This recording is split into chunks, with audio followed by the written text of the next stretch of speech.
Good day, everybody. I hope you're having a wonderful Thursday. It is great to see you, Oliver, on Twitch and Oliver on YouTube. Makes me laugh. We will be looking at your project very, very shortly, Oliver. Also, a big shout out to Oliver for his help. Sent me a lot of information that I did not know about Lightroom Classic. If the person that brought the question up initially comes in, we may take a tangent and go over that. Chrome and Craft, hello. Please do Kozel Hut. I'm glad you're here. I'm glad you're here. We're already going to take a quick tangent. Give me a quick second to grab this really quick, because I know you were specifically asking about branding. And let me... Okay. So, yesterday, on the Firefly Discord. I don't know if you're on the Firefly Discord. I don't even know if you're on Discord. But if you join the Adobe Firefly Discord, last night, Jack and I did part 1 of branding. We were working in Firefly boards, and you can see we started to put together a mood board. Hello, Skylark. Lydia. Good morning. So we started coming up, and we took advice from chat. We decided to come up with a canned cold brew coffee. You can see what we've got going here. The industry is, of course, food and beverage distribution, not a cafe.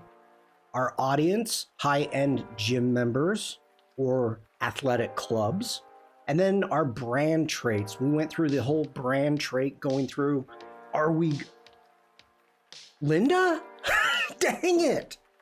I always get Linda and Lydia messed up. Oh, she says maybe. You have, hey Vikram, you have a series of brand traits. And so you can go through, you know, are you exclusive? Are you casual, general, hello there. Natural, industrial, classic or modern, playful or serious. And so coming up with this style of branding helps you move forward. Then we came up with some name ideas and then some product. We don't need to learn about Kit Kats. Lydia. That's funny. And then we started pulling up stock. We pulled from Adobe stock and pulled in just images to get an idea of the direction that we wanted to go. So we're going to be doing part 2 tonight on the Firefly Discord at 5 p.m. CET. So if you want to jump in, we're going to continue on with fonts, start getting a color scheme together, and continue branding and start doing some mock-ups. You know, do we want to go with bottles, cans? Do we want to do a paper box? Viking 1999 just redeemed Doodle Game. Wow, that was fast. That was fast. Thank you for that though, Vikram, and we will jump into that later, if that's okay. Hopefully that's okay. Yeah, so Chrome and Craft, let me know if that's something that you're interested in, because I know you're interested in branding. Jump over to the Firefly Discord tonight. Could be, I don't know where you're at, what time zone you're in, but if you go over to the Firefly Discord, let me get back into here, and at the very top, you will see events. Jack and I do the prompt jockey 4 times a week, and it's showing it in my time zone right now, but it will show it in your time zone, and you can put that in. Would it be a series? No, we're only doing 2 parts. We can go further in depth with it if people want it. But as you can see, Monday, I'm going to be hosting the game show. Then we do gift exchange, redesign your worst gifts, plan a hike through a fantasy landscape. So we come up with a whole bunch of different topics on how to use any of the apps where there is Firefly. AI Firefly is just an asset. It's just like Adobe stock. You're not going to get to your finished product. So we're showing how to use it in like Photoshop, in Illustrator, like what I did on Tuesday's stream, to make the little pizza slice character. Adobe Express, we've done InDesign. We'll probably do Premiere at some point. And of course, we do the Firefly web version. So, just so you know, we do a whole bunch of stuff. And we love taking suggestions from chat. Okay. All right, so Ninja Pizza, exactly. For the design ninja in all of us, but there's only one, Mr. Tony Harmer. Lovely individual. I can honestly say I love Tony. Tony is the best. Always big bear hugs for Tony when I see him. All right, so that was a quick little tangent, which I'm totally happy with.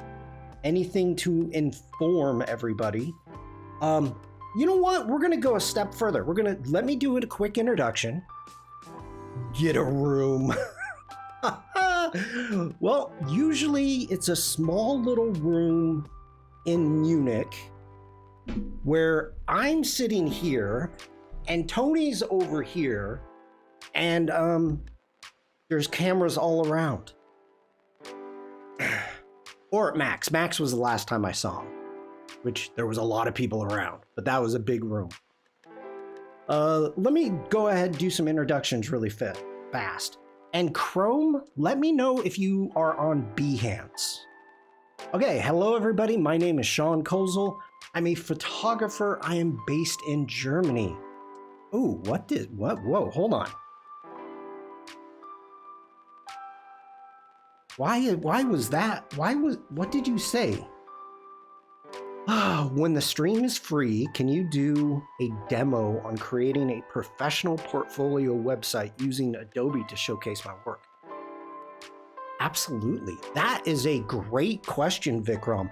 And okay, let me take care of introductions. Hello, everybody. My name is Shawn Kozel. I'm a photographer. I'm based in Germany. If wherever you're watching this, hopefully you can find a Linktree link within the description.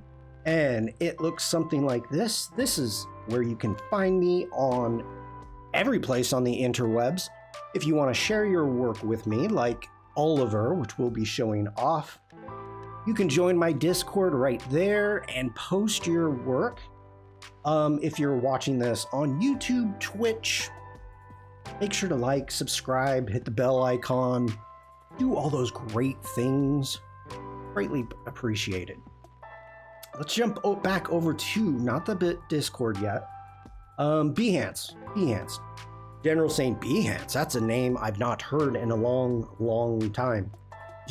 I notice a lot of people don't go to Behance anymore for Adobe Live. And I know Ryan wants us to be over on YouTube. Just curious. Okay, this is for Chrome and anybody else. Whoa, get back here.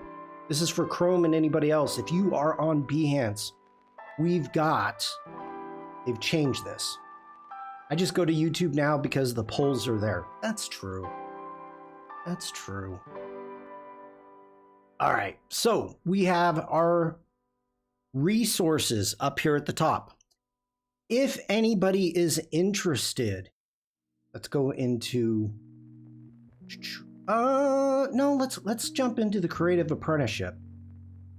So the Creative Apprenticeship, and it's changed, and it's going to constantly change. Make sure to check this out. And this falls for Vikram, talking about get your Behance profile ready. So you have to have 3+ projects, and then you connect to PayPal or Stripe. I'm on both. And then complete an Adobe commissioned project. Now, the projects up here, commissioned projects. Check this out. Visual assets set for the Adobe Creative Apprenticeship Program, $1,000. Video editing, make it a movie, $1,500. Animated title sequence, $1,500. Whatever it is that you're doing, we have thumbnail design, swag illustrator, 30-second looping animations, event headshots. So we've got photography, graphic design, illustrations. We've got a little bit of everything here. So you can actually, once you have your Behance up and ready to go, you can apply for these commissioned projects. And the cool thing is, not only do you get paid if you're selected, you get to say, I worked with Adobe. I did work for Adobe. You can put that on your CV. You can put that on your resume. You can put the icons, in your portfolio of companies that you worked with. It is so freaking cool. So you are actually working with Adobe. I have done a few freelance projects with Adobe. And it's the very first one I did. I didn't even know I got the job. They literally invited me to a meeting, and I'm like, of course. And then the project manager was like contacting me and is like, okay, this is what you need to do. I'm like, okay. No idea. Not a clue what I was doing. But Adobe was absolutely wonderful. They use Frame.io to end up sending work back and forth. They critique it. They ask for edits. And you do it, and then you end up sending it out in the world. It was really cool. It is really cool. So you can get the commission projects. Then once you do commissioned projects, you can apply to be an apprentice with employees, with graphic design. There's a whole bunch of companies, and what's happening is Adobe is paying your wage to be an apprentice at these companies. This is amazing. This is so cool. So if that is something that you're starting to get into, you definitely want to check out the Behance. So highly recommended. All right, let's get back over here into Behance. And make sure to read all the small print. General says 1,000. We could almost buy our own ship for that. And yada, yada, yada. We didn't see you for 3 months. Become my apprentice. Learn to use the dark side of the Force.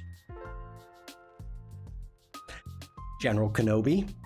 Fine form today, sir. Fine form. All right. Vikram, we need to dive into this. So if you have Creative Cloud, and the question is, I'm assuming that you have a Creative Cloud. Vikram.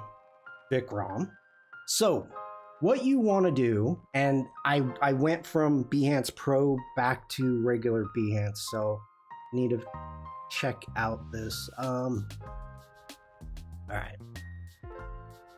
No, that's not what I want. Where?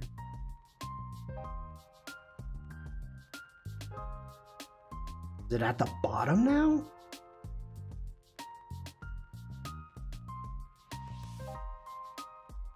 Adobe Portfolio. You're leaving. Yes, of course. I'm aware of that. That's why I clicked on it.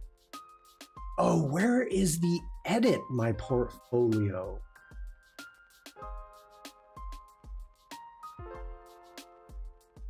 Edit my profile. Is that not here? Okay, hold on. I don't want to share something. That's not it.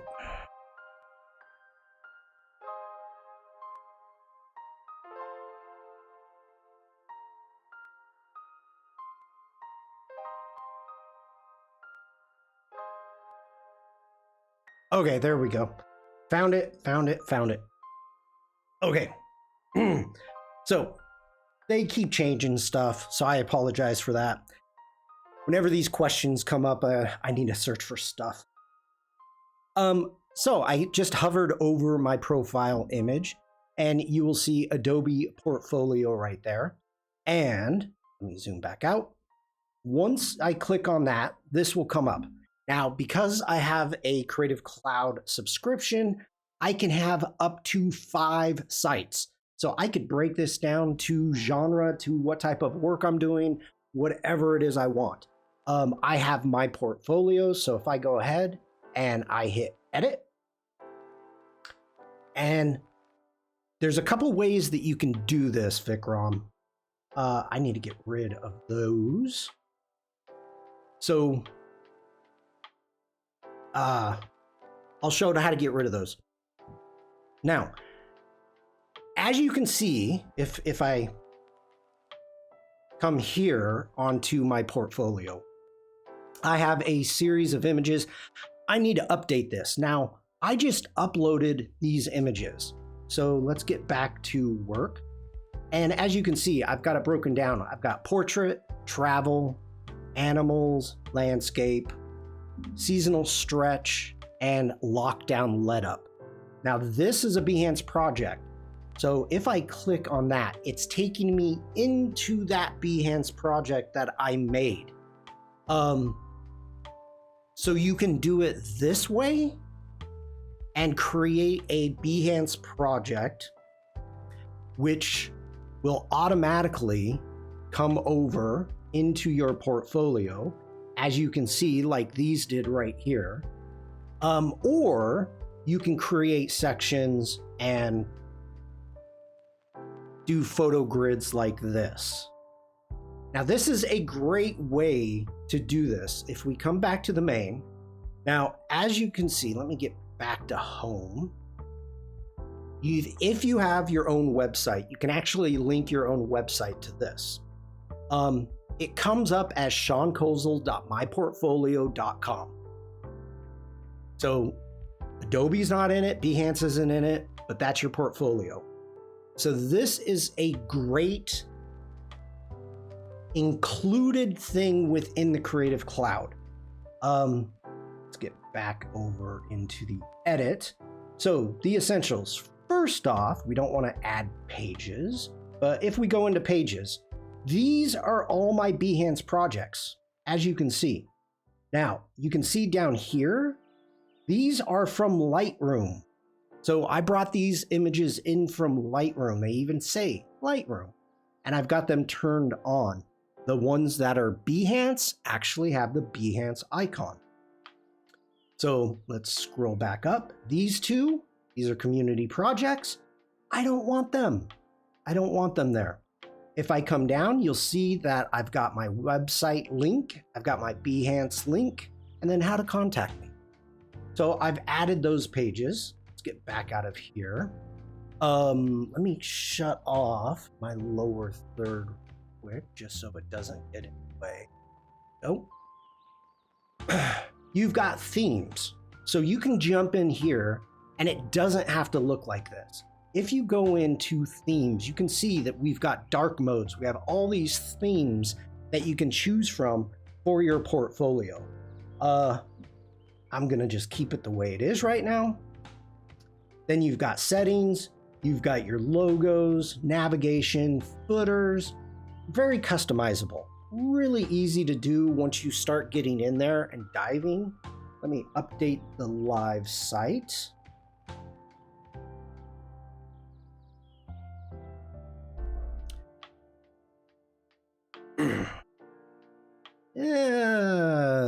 Let's get back to editor. There we go. So it can be really simple and clean, or whatever, however it is that you want to customize it. I hope that this helps you, Vikram. This would be a great, easy way to create a web portfolio. So let me know, does that help you? And are there any more questions on that?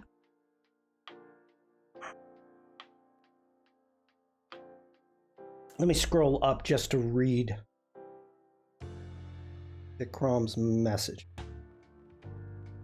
Demo on creating a professional portfolio website using Adobe to showcase my work. Yep, that's exactly what it's for. That's why it's called portfolio. And you know, the fact that it's 5 websites, and let's assume we're just gonna make an assumption because General's using the word assume, and I see it there in chat. I'm trying more for portraits. Okay, so I want more portraits. I could create a portfolio website just with portraits, and all it is I could break it down: men, women, children, families, environmental portraits, like this guy, you know, things like that. I could break this down into different categories of a very specific category. So I could say, this is just for portraits. This one's just for travel. This one is just for landscape. This one's for stock. So you can break this down however you want. This was a great project that I did. Great project.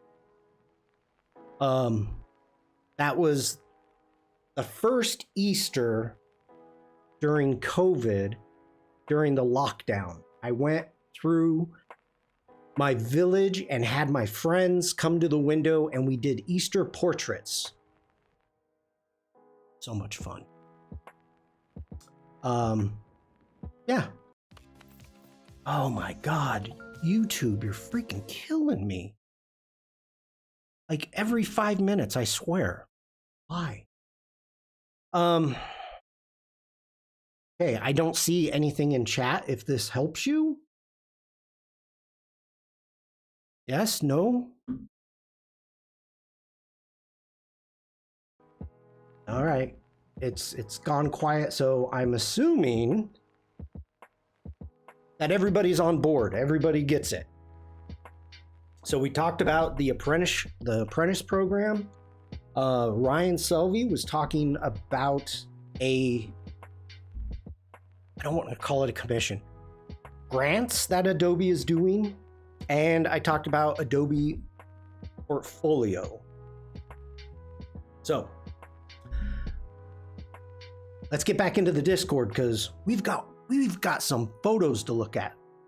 We're going to look at some bugs. Let me copy this, put this. You are welcome, Vikram. Thank you for the question. All right. So if you would like to follow along, we have Oliver in chat finally published a Behance project for last year's National Insect Week. And I swear, Oliver just does this trying to make me pronounce the Latin words. All right. First off, appreciation. Organized by the Royal Entomology? I don't even know what that is. Society. Insect Week is a week-long celebration of all things insects. As with previous years, I spent a week visiting local nature reserves, searching for different species to photograph. The common names listed here are what each species is known as in the UK. The scientific names are included in brackets for those elsewhere in the world. Okay.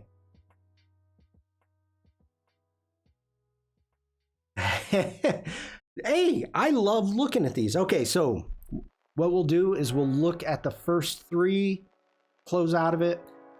We have day one, Glapthorn cow pastures. Glapthorn. That's a weird name. Glapthorn. Wildlife Trust. Oh, wait. We are looking at a dock bug. Okay, and then a ringlet butterfly and a yellowtail moth caterpillar. Do you, Oliver, do you have to, do you have a bug identifier, or do you have to kind of search for sometimes what these are, or...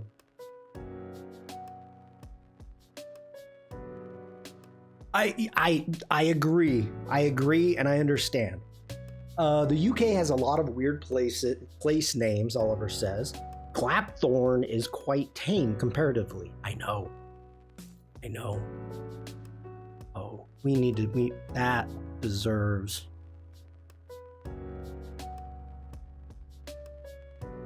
Where are you? Where's my baubles? Oh, there they are.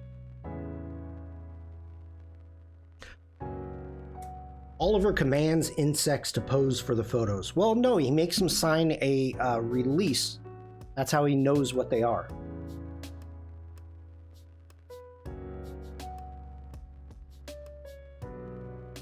This is so strange. I have an app that sometimes knows what they are. Mostly, I just know what family they sit in from their general appearance and narrow it down from there. Tim. Baubles.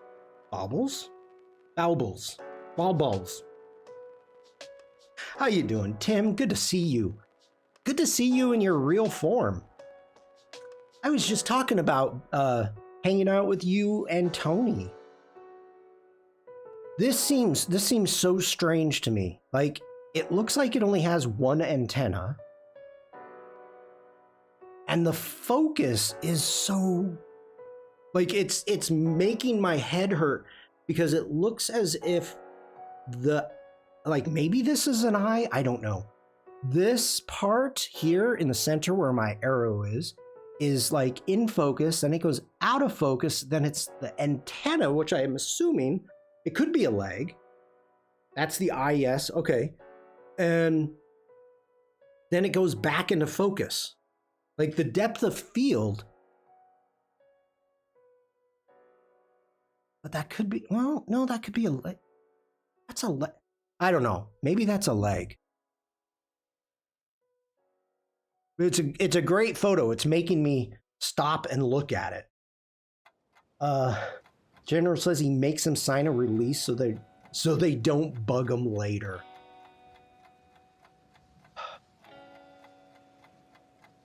You are in rare form today, General.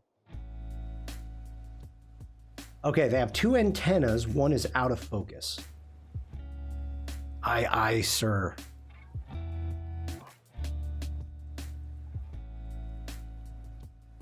That's cool. That's cool.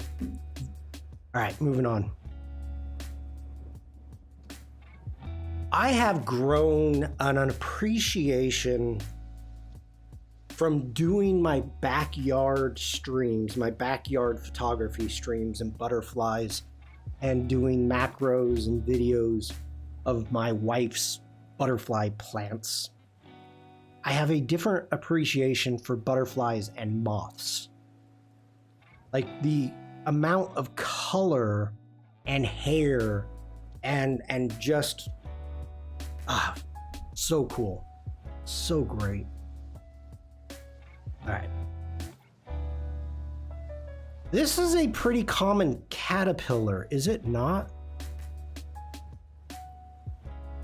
Yellowtail moth caterpillar.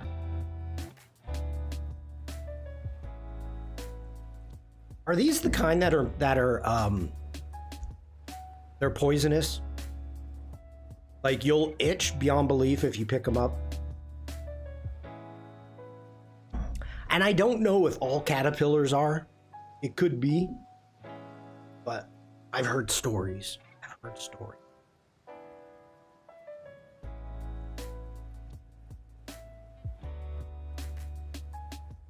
like the spikes.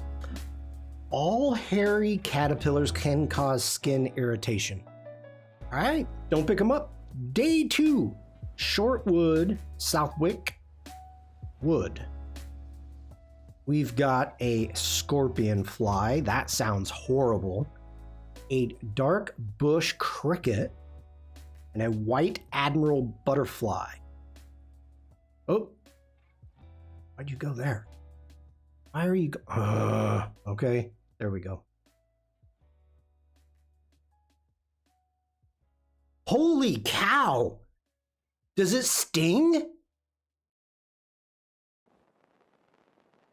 Oh my gosh, look at that. Look at that stinger.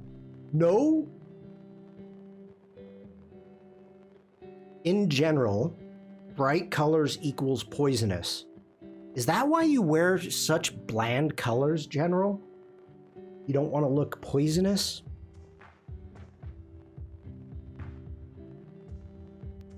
You threw me that softball there, General. Wow, I know why it's got its name. I've never seen anything like that. Whew.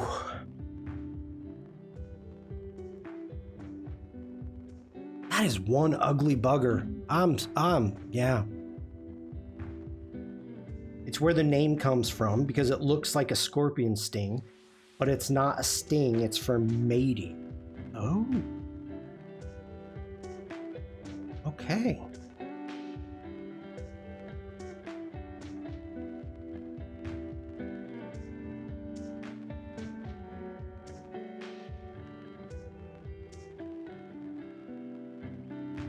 Looks like armor.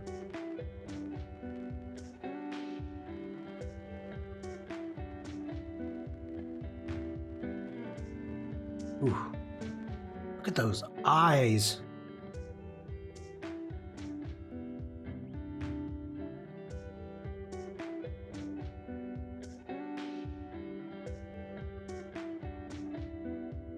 That's cool. That's cool.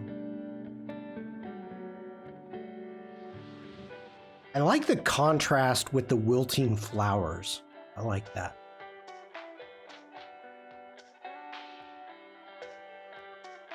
All right. Next off, day 3, the Braden Lakes, a long-winged conehead bush cricket, a red-eyed dragonfly, and a Norfolk hawker dragonfly.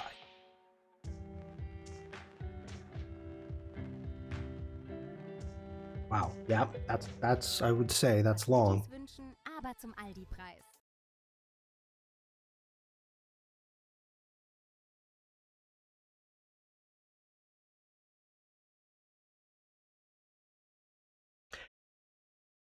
I know I've said this before, but it still cracks me up. A colleague of mine that I worked with in a studio got some amazing photos of dragonflies. And one of them, he actually like had his hand out and it landed on it. And it freaked me out because I thought dragonflies stung or bit or did something. I thought they were not so much dangerous, but they were aggressive. He laughed for quite a while at me, but wow, colors are amazing. The wing structure, great work, Oliver. All right, we're on day 4. Brampton Wood. We've got a large skipper butterfly, an emperor dragonfly, and a black-tailed skimmer dragonfly. So when they do these, to be fair, that's a long-standing and common belief that they can sting, or even folklore about it. Wow. And that was a story. He laughed, and he told me they don't sting. He was pretty much laughing at my ignorance. There's even, I got you. There's folklore about it. That looks like a teddy bear. Just want to hug it. That's a stife fly.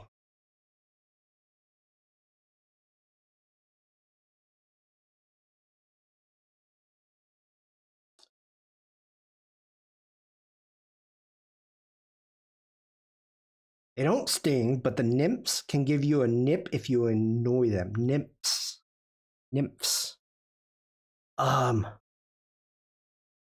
That's an amazing photo.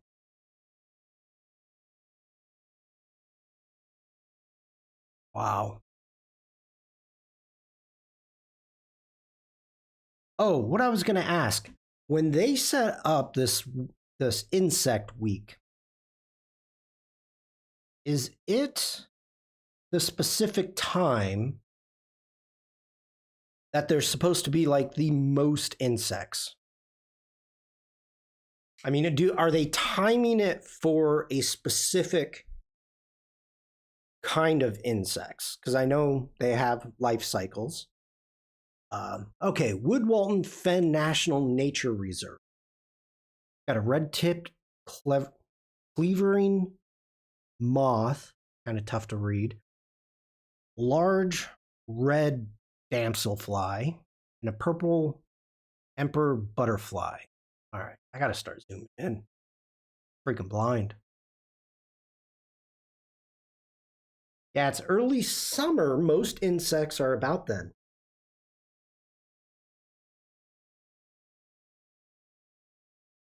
I would have thought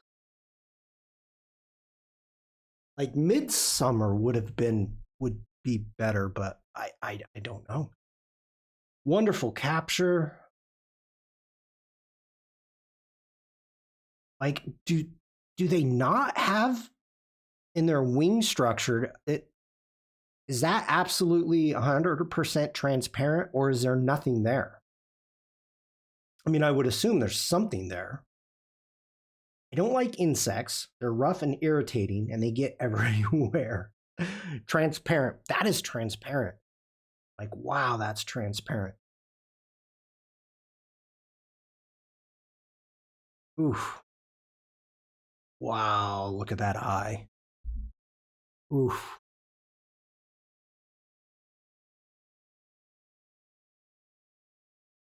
The coloring of dragonflies, well, and also beetles, are something amazing. What is he or she? What is it doing? I mean, Wow. Look at the blues.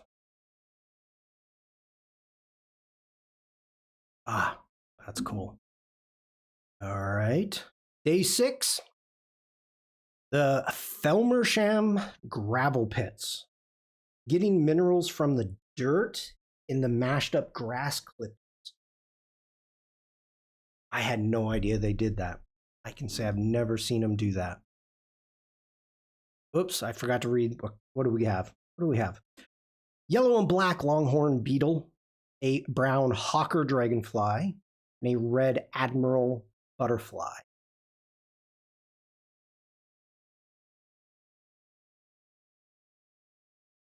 Looks like a bee. I mean, of course, without the exterior wings.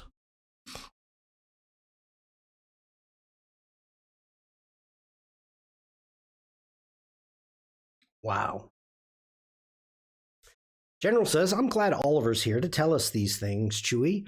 Take the professor in the back and plug him into the hyperdrive. Oh.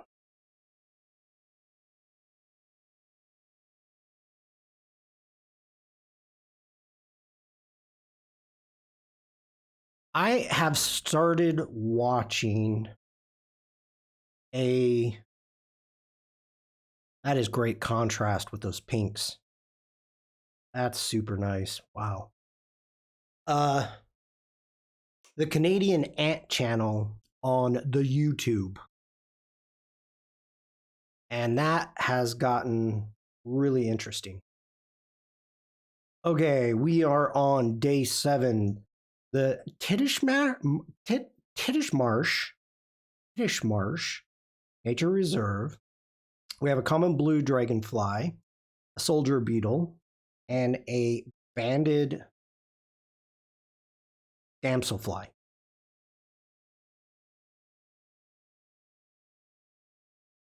Oh.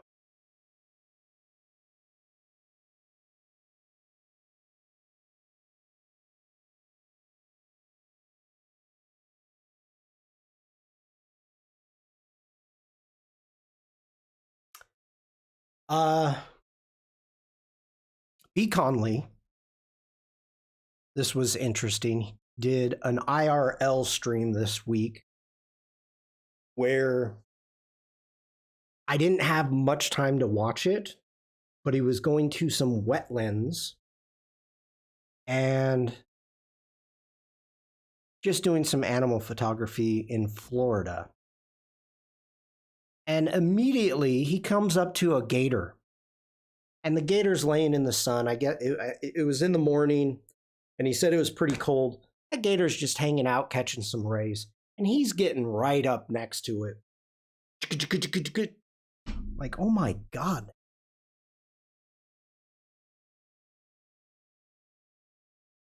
Wow, look at the hairs or on the legs.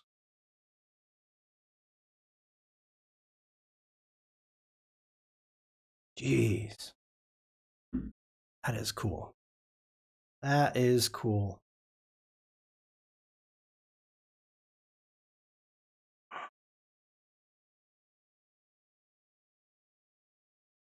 Thank you for sharing. Amazing photography. Give it some love. All right.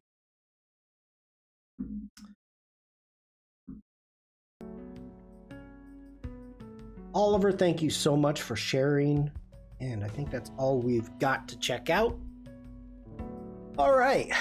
Today's going to be the last day that we finish going through Lightroom Classic. We're going to be looking at some of the other modules that we haven't taken a look at yet. And hopefully we can finish this up today. And if we'll finish it up today, I'll put it that way.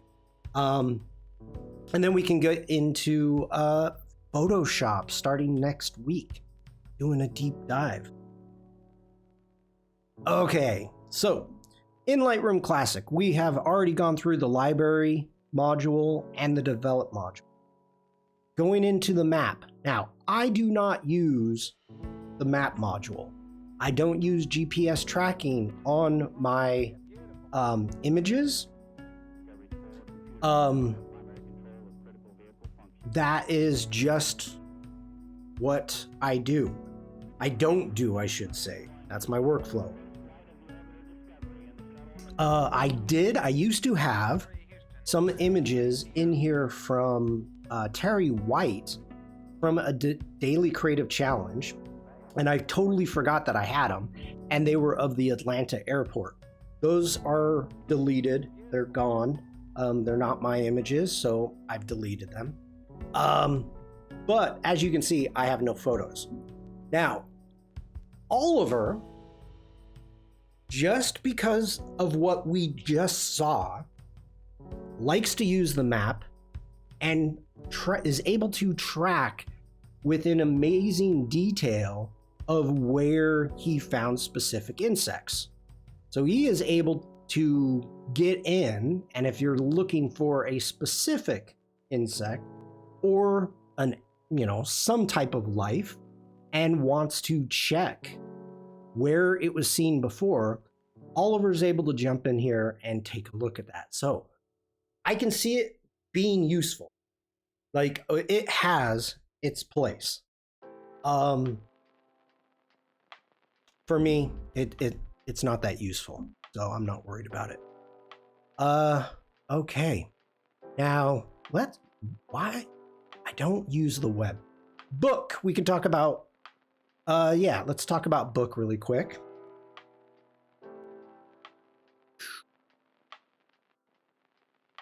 Maybe.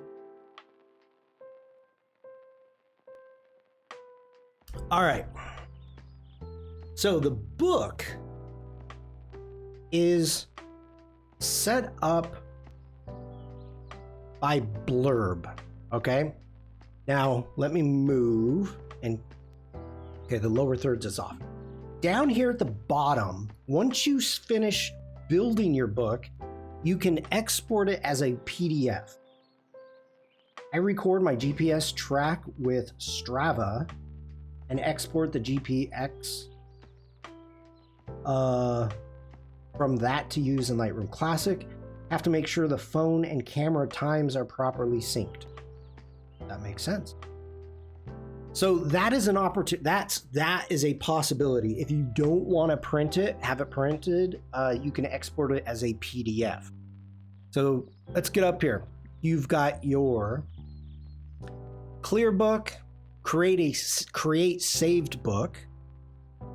Then under our book settings, we've got our Blurb photo book, Blurb magazine, a Blurb trade book, a PDF, or a JPEG. So those are your options. Now, I use Blurb all the time. I've made books with this, got both the printed books from Blurb and the PDFs. See, that is really smart, Oliver.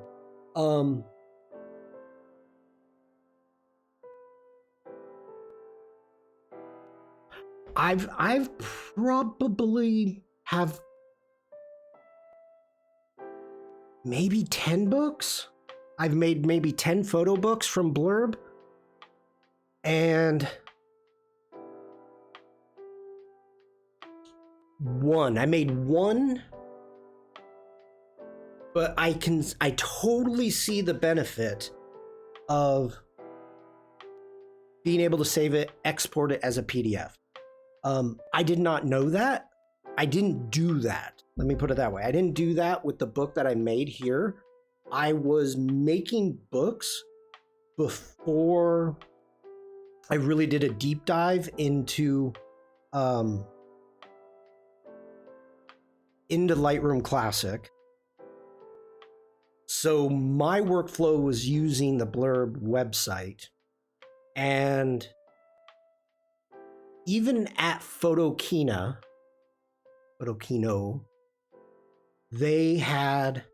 Blurb had a huge section. So it was great to talk with them. All right, let's keep going.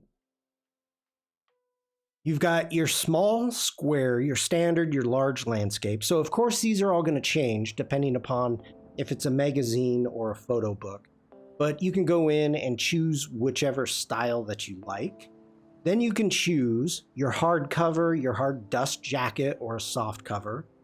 Your paper type, you have a standard lay flat, you have a premium lust, premium matte, Proline uncoated, Proline pearl, standard. Now, every single time that you're changing this, it's going to give you a specific price. So as you go through, it used to have the price. Okay, well, we'll just keep going. Well, here's your estimated price. Okay, let's do that then. Let's do a photo book where you're going to do let's do a large landscape. You're changing books. Yep, change size, restructure. And you can see right there, boom, as of right now, starting out, we're at $70. So it's a $70 for printing. I do want the hardcover. Let's use,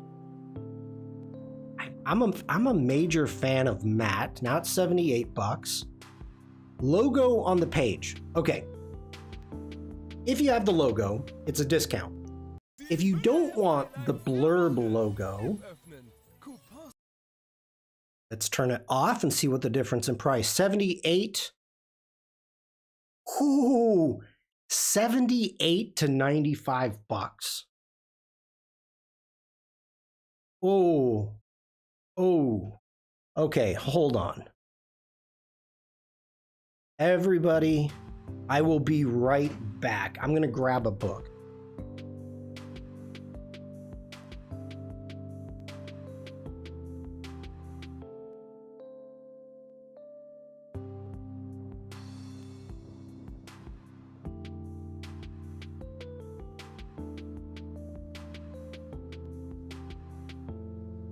Okay, so here is the first blurb book that I ever made, and Click is the title. I have not looked at this in years, and I want to know if I put the logo in it, the logo page.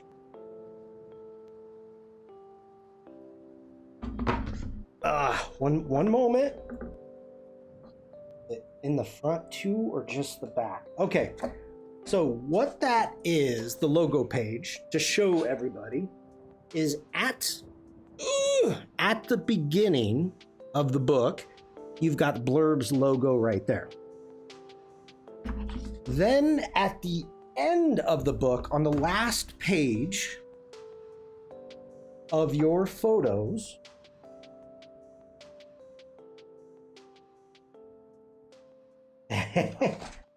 here we go. You will see the Blurb logo. So for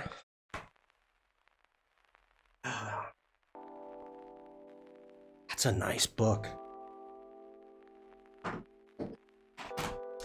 This stream is not sponsored by Blurb, but if you want to, I'm more than happy to take that. So it was 78 to 95. Let me know in chat. Does that little logo in 2 spots annoy you enough to pay that? Now, let me preference this. This is my photo book. Okay. Now, I have done weddings. I've done family portraits. I've done things like that. And when I've made the books, I guarantee that in the price that was quoted, what's a buck? Oh, sorry. Sorry, Dupebug. I'll rephrase that. Is the $17 US dollars, because you can see up here we are in US dollars. And if you want to know what's a buck, oh, no. Well, one moment, please hold.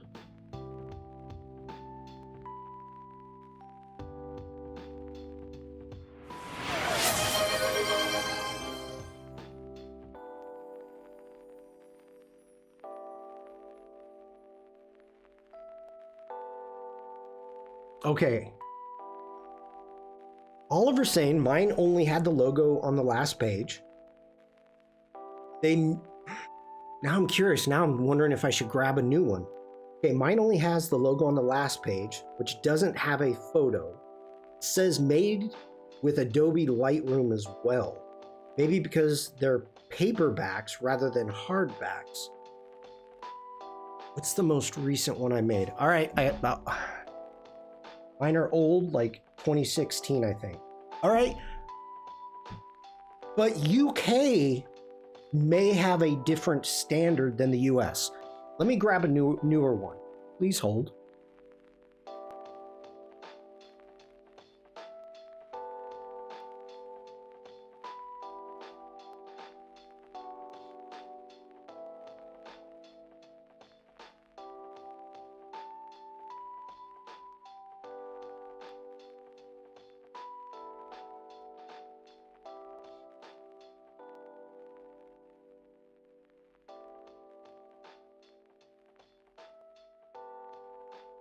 I almost took down my green screen. All right.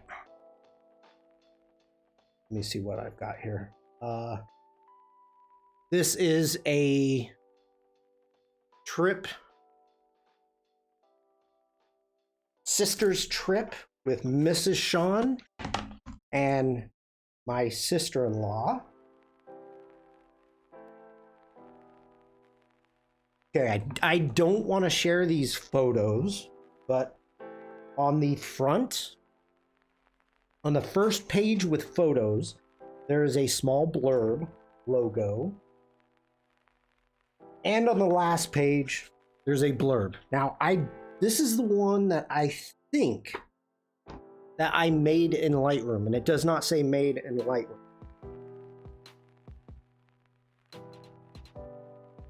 Interesting, but it does have blurb in the front and the back. So they could have different, UK could have different rules than the US. I don't know, but okay. Let's keep moving on. So we are up, let's go ahead. We're gonna leave that on. Because if you're making this,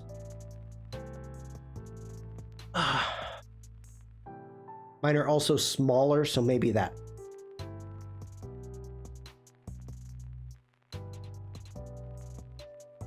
Would you be, and this is for all of chat, would you be annoyed or nervous by having the logo in it if it's a portfolio book?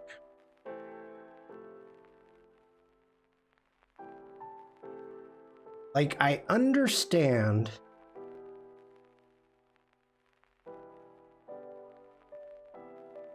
if it is a project, not having it. Personally, it doesn't bother me at all. I don't care. But,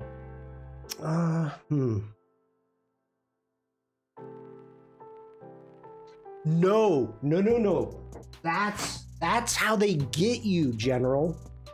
You can't do it that way unless you actually intentionally, which of course costs more. So here's the title page. That's the title page. Then the first page with photos, they have the blurb logo. And then the last page with photos has the blurb logo. So I think it's one of those things that you have to have a photo. So if you do it that way, you're going to have to add 2 pages, add photos, and then you'd be able to take them out if you want.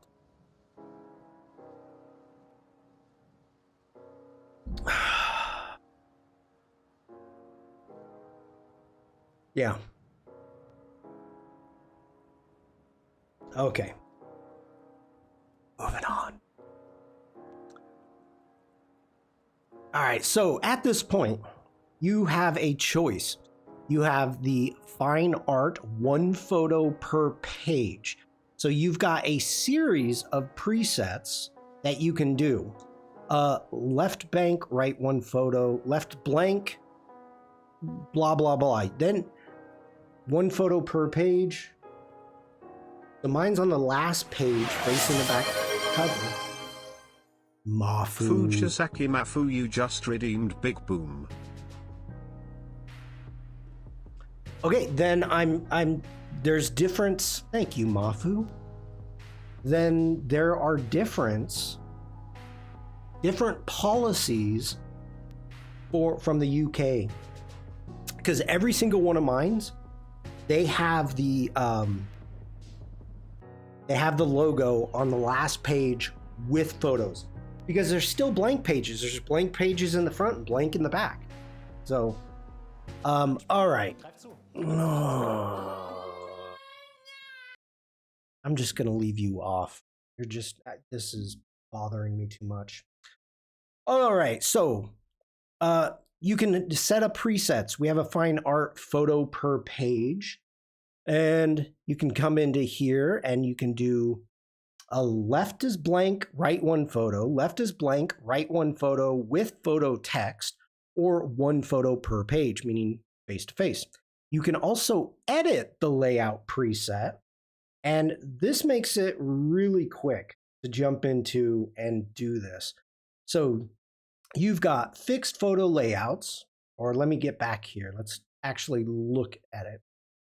You can come in and edit and then save as a new preset. And so you've got the 1 photo fixed layout, 1 photo per page, and it's showing you how it's set up and the location of the photo on the page.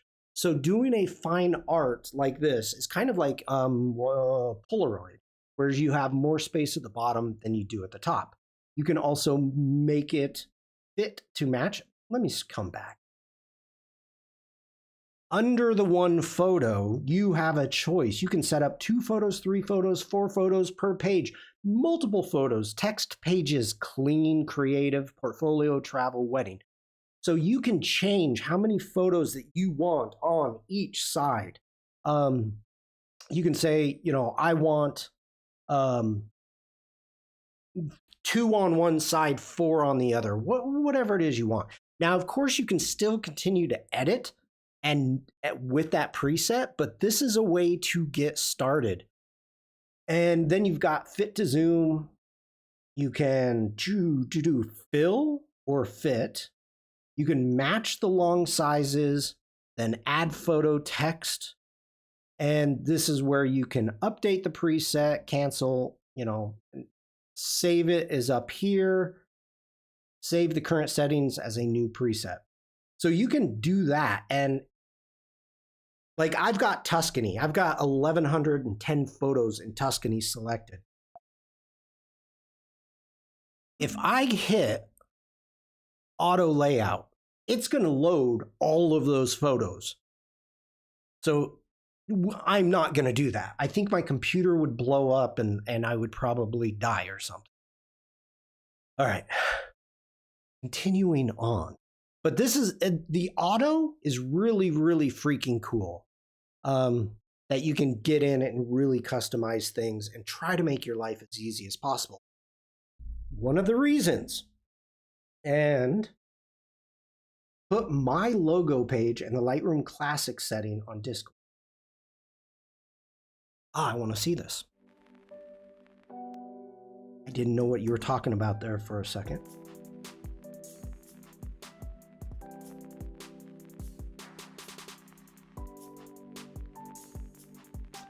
This is all my blurb books have.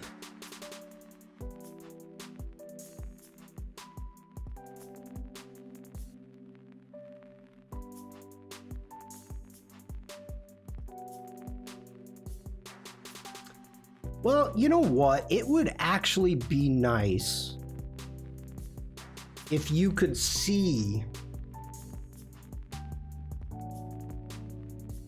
the preview of where the blurb logo is.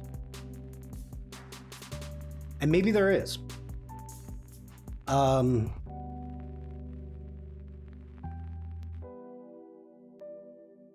me, I thought I have a,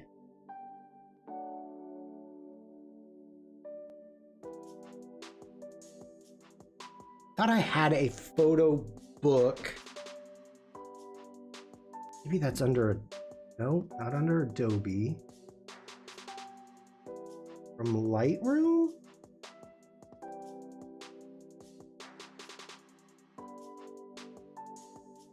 I thought I had a photo book collection. So what I did is I created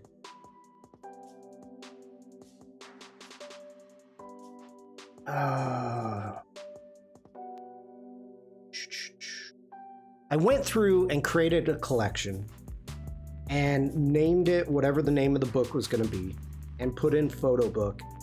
And then I was able to go in and add that. So let me just grab, I've got 15 photos for Maddie. Let's grab that. Let's go ahead and do an auto layout.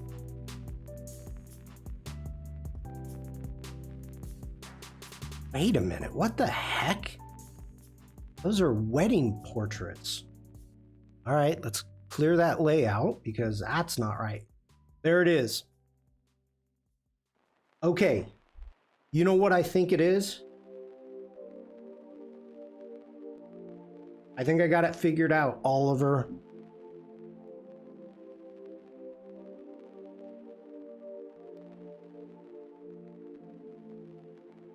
Yep, that's what it is. That's what it is. All right, check this out. I showed you when I use the website, and I must have done this on the website.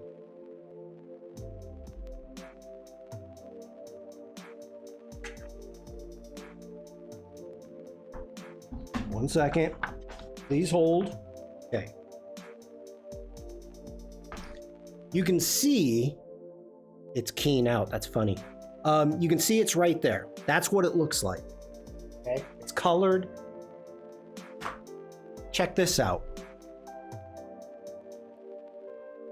That's the same as yours. Gray, small design.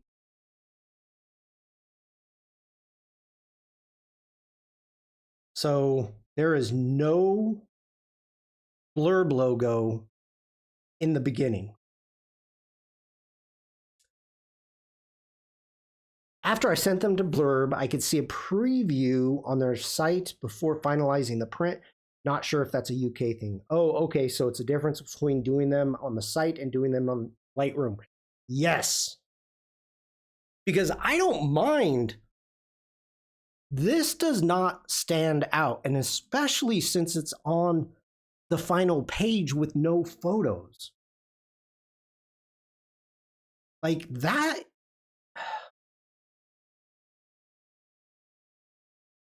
Dang it. I would totally, I would not pay, what'd I say, $18 for, it would not bother me in the least to have that small gray logo. And it says, hey, you made this with Adobe Lightroom Classic or just Lightroom Classic. Oh my goodness. All right. Yeah, I was like, who cares about a logo saying who printed it if it's going to save me money? The blue logo is a little annoying. I would not have the blue logo at all if it was going to be for somebody. I almost wouldn't mind having this logo even for a client. I wouldn't care. You know, Blurb makes pretty good freaking books, good quality books. So interesting. Let me get back to our book. Okay. All right, let's move on. Let's keep going. Page numbers. We want to do page numbers. Let's turn that on. You can put in where it is that you would like the page numbers put. You can say bottom corner, top corner, which I don't know who would do top corner, top, side, bottom. Bottom, and then left only, right only, or left and right. So that's your left side or your right side. So what that's going to look like is, let me zoom out. Down here is your page number.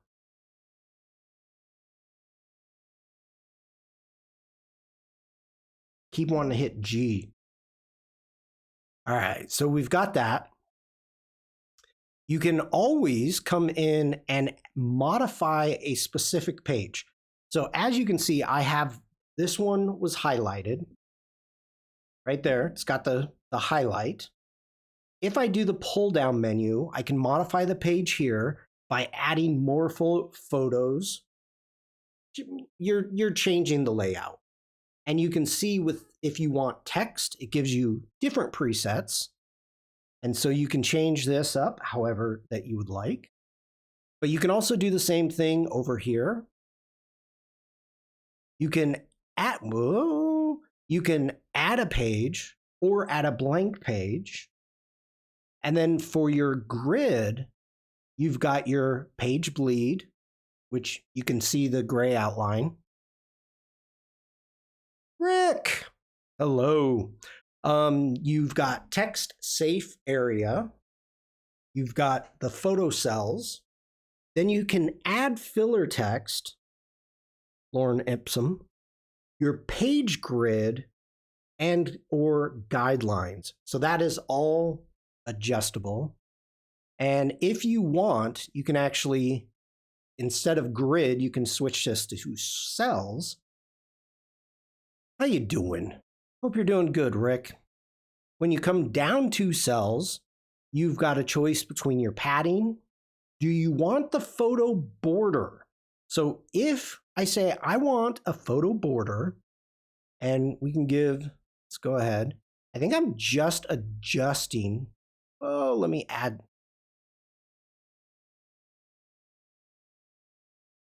Do I not have?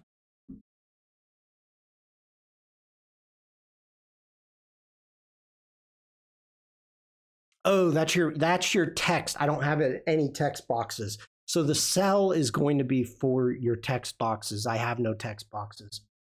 So yeah, there you go. You can add a photo text if you would like. I don't have any photo text set up. We have page text.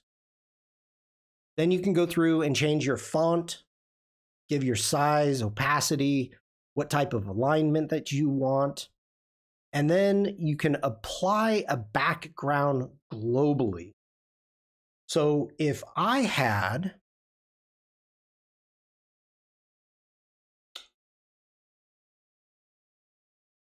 I could do a couple different things.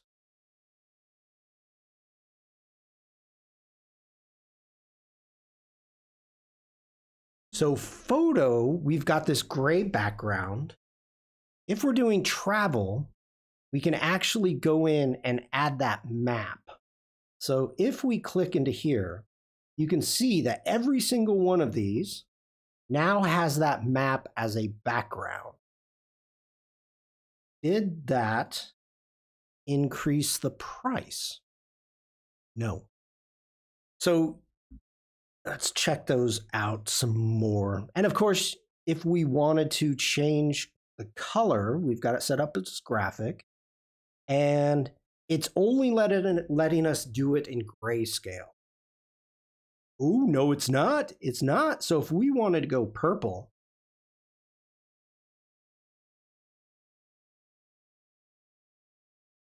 do a dark purple.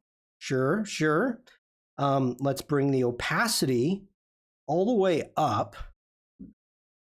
That is ugly as sin. Oh, Rick, you're going to be getting a lot more snow. I'm doing okay today. I just came in from shoveling 2 inches of light, fluffy snow.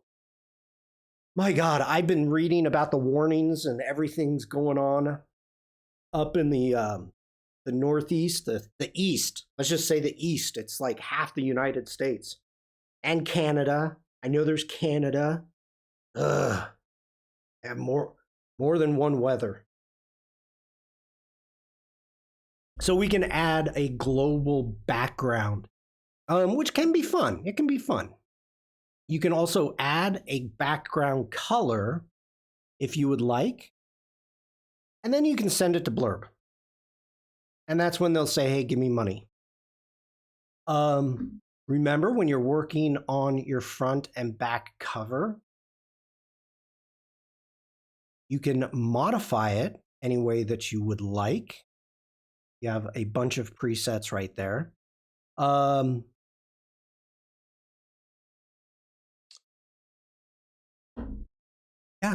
I think I'm not seeing any questions.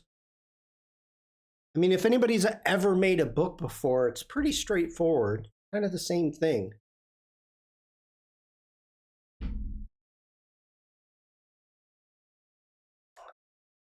That purple is horrible. Can someone tell me I'm not crazy that I want to set up a rack unit station instead of a TV table? Elthing, hello? Okay, let me read that again. What the heck are you saying? By the way, everybody, congratulations for the 100th message, and that came from Elthing. Can somebody tell me I'm not crazy that I want to set up a rack unit station instead of a TV table? I don't know. Both are sounding pretty crazy to me right now. I mean, this day and age, in this economy, a TV table? Like, what is a TV table? Is that like a... Yeah, I don't know. And a rack unit station?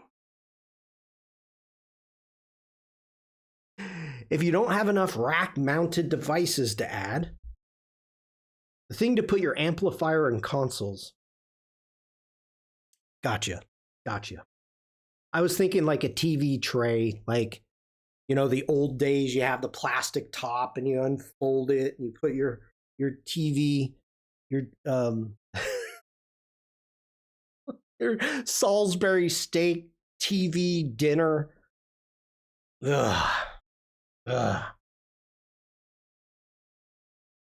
Okay, Elthing, you've got me all flustered now. I think I could use a TV tray now. I've got a wooden TV tray behind my green screen that is just there to hold items when I'm streaming and I'm like putting stuff back and forth. Right now it's sitting on my printer. One of my printers. Okay. Elle, I'm sorry I can't help you. I'm not going to be able to tell you if you're crazy or not. I don't have that kind of insight. Let's go ahead. We are going to clear this book out. So it's going to cost $80. So let's clear that out. We're done. We're done with the book. Slideshow. Yeah, I know how to make slideshows. I have, what do I have? Okay, the same one. I have never used making a slideshow here. And I don't think I would. Today, right now, if I had to make something, I would make a presentation in Adobe Express. But if you have to make slideshows with your photos, I've seen this being very cool and very helpful. Oliver's saying, I've never used slideshow. I've turned it off. Okay, what Oliver means. Let's right click. And up here at the top, you can turn these off. I don't use map. Let's get rid of it. I'll leave book. I don't use slideshow. Let's get rid of it. I know I don't use web, but let's go through web. Create a web gallery. All right, so I've never used this.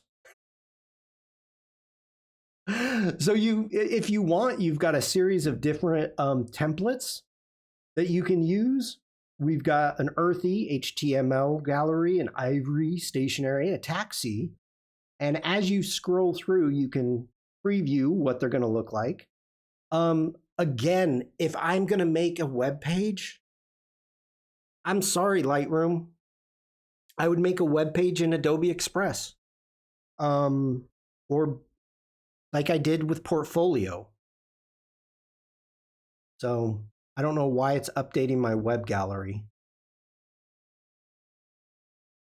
But we're gonna Dreamweaver. Yeah, web, you're gone. Okay. We're getting into print. So print. I love printing from here to my Pro 10 Canon printer. I have found the best results of all my printing, and I've done hundreds of printing, A3 size. It prints A3 plus as the largest size. I've done a ton, and I've had the absolute best luck printing this way. Let's start going through it. Let's go through. So you have, again, you've got layouts. So you have a single image or a contact sheet. You've got a picture package. You have a custom package, so you can make like a collage. Let's stick with, we'll stick with that. And let me think here. Let's see what we've got.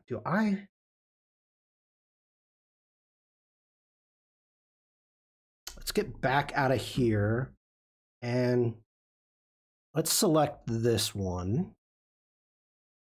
Yep, now let's get into print. So we've got that one selected. Boom, print comes up. Now, of course, very first thing that I'm going to want to do is I need to figure out, like, well, what am I printing to? What size? Am I going to print this full size? No, I'm not. So first thing over here behind me, and of course, here is your camera roll. So if I wanted to switch the photos, this is where you would switch them out that you're looking to print. Let's leave that one up. That's nice. So from the camera roll, you have your page setup. Now you can see my printer right there. Page size, A4 border, borderless. Now, I use this with a Canon Pixma and Canon Selfie. I've never heard of Selfie. And it always works well with both. I've had great luck.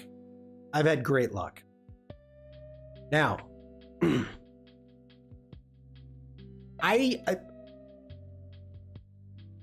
depending upon what you are trying to print for, I always start with a 4x6. I will do a test print, and I'm going to tell you why. I am a screw up. I'm sitting there, ink. The ink for this machine cost more than the machine. So the first time when I bought it, I got a whole stack of Canon paper, like a bunch of Canon paper, different stuff. Heat transfer to print, not printing transfer.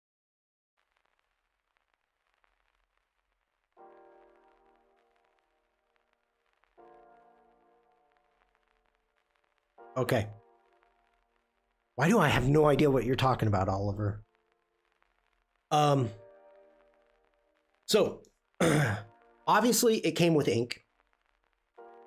It came with a bunch of paper, and then it had a rebate. Canon had a rebate of something like 2 or 3. I mean, the whole printer, and it's a huge printer. Hi, Uma. Good to see you. It ended up costing me less than $100. All right. All done and said. And that's not including all the paper. Don't use ink. They have a cartridge. That's a ribbon. They use heat to transfer the color from the ribbon to the paper. Oh, you're talking about the selfie? Is that? I'm assuming that's what you mean. Oh! Umacorn just subscribed with Prime. Umacorn just subscribed with Prime. You know what, Umacorn? I will give you the real one. Okay, hold on. Let me look at it. Here we go. I'm gonna give you the icon just for subscribing. So not only are you gonna get a boom, but I know you like that emote, so let's go both. Ready? That's for Umacorn. Oh, not bad. I just saw the replay over there. Umacorn, thank you so much. And got a holy shnikes. You got the live emote. I don't think I've ever done the live emote.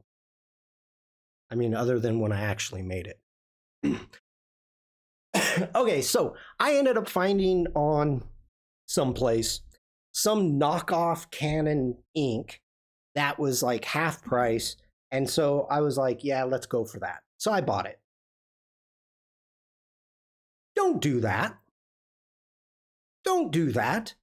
Because the problem is the printer, the problem isn't the ink. The printer is, or the problem is with the chip. They stopped communicating. And so all of a sudden, let me just put it this way. I had to clean the heads too, Oliver. Oliver says last time I bought third-party ink, I ended up buying a new printer because it clogged the head. I had to go through and do some deep cleaning. Yes, absolutely. And so in the long run, I wasted money because eventually I had to just throw away all those cartridges and buy Canon ink, buying the correct cartridges and put them in. So learn from my mistakes. Anyway, I was trying to print something for a client and nothing was coming out right. It was just, it was horrible. And so this is when I went down that, I was in a time crunch because it was a family portrait and half the family was leaving Germany, was going back to the United States. So they wanted their prints, obviously, before they left. So I was in full-blown panic mode trying to get these prints done because I was printing, matting, and framing and getting these done and getting them to the client before they left. So yeah, it totally not worth it. Because of that, I have learned that before I print anything of any scale, I start with my 4x6 borderless. I have boxes of 4x6. It's not going to use a ton of ink. Great. I am happy. So we're going landscape, a 4x6. We're going to keep the scaling at 100% for right now. And we're going to hit OK. All right. So from here, let's get back. And if we want to, we can get into our, oh my gosh. Sorry, over here at the bottom, we have print settings. And you can end up coming in here and giving your layout, paper handling, which is important, printer options. Like you want to be able to tell it, okay, what are you doing? Your quality, you want to check all this stuff out before you're doing anything of any importance. And of course, you can always save it to a PDF. All right, let's cancel out of that. Now, back up here.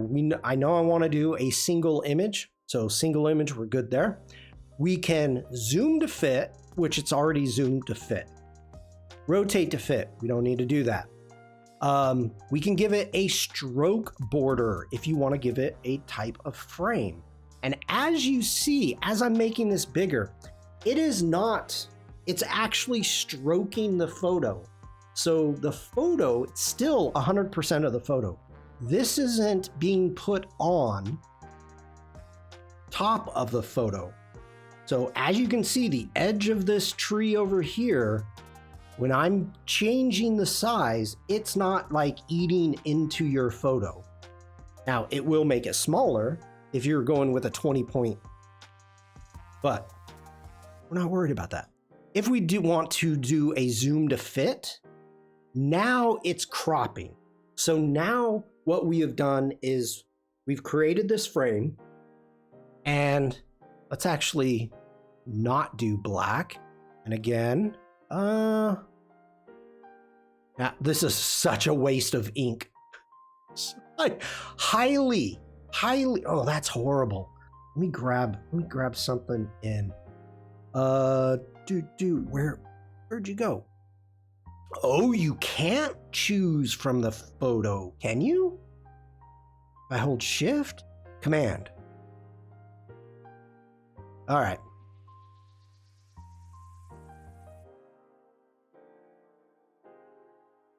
Let's do that. That's fine. Oliver's saying zoom to fit doesn't crop.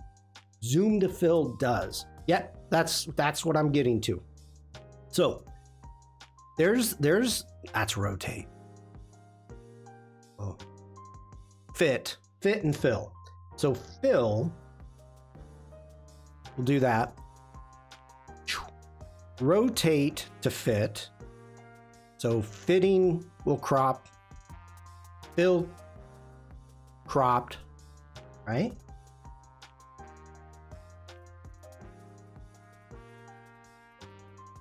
Yep, it's cropping the bottom and top.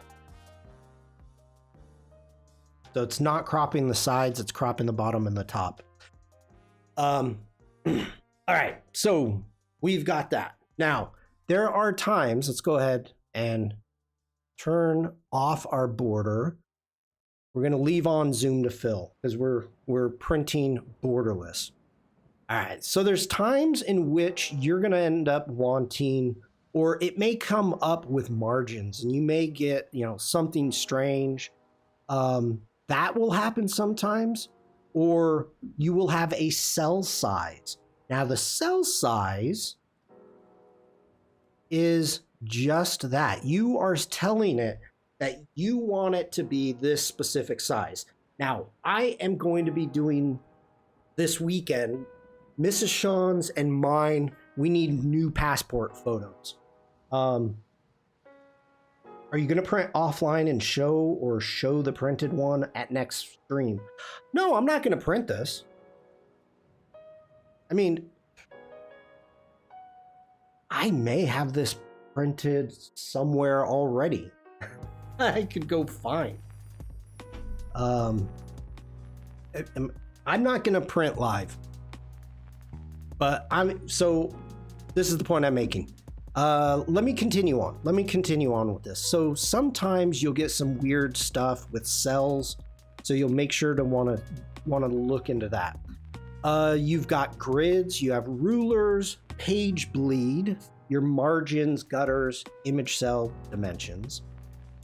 You can add a background color if you want. We're doing a full bleed print, we don't care. You can add a identity plate. No, thank you. Let me switch sides. You can add your watermark. No, thanks. You can add a page number and page info. Crop marks. We're going to dive into this in a moment. We've got photo info, so your file name and font size. Let me zoom back out. Then you have your print job. So print to, and we're gonna print, not a JPEG file, but our printer. And you can go into print resolution, you can change that. You can do your print sharpening. I'm doing standard. Matte, I love me matte paper, so I got a ton of matte paper. So it can be shoot or print on matte or glossy.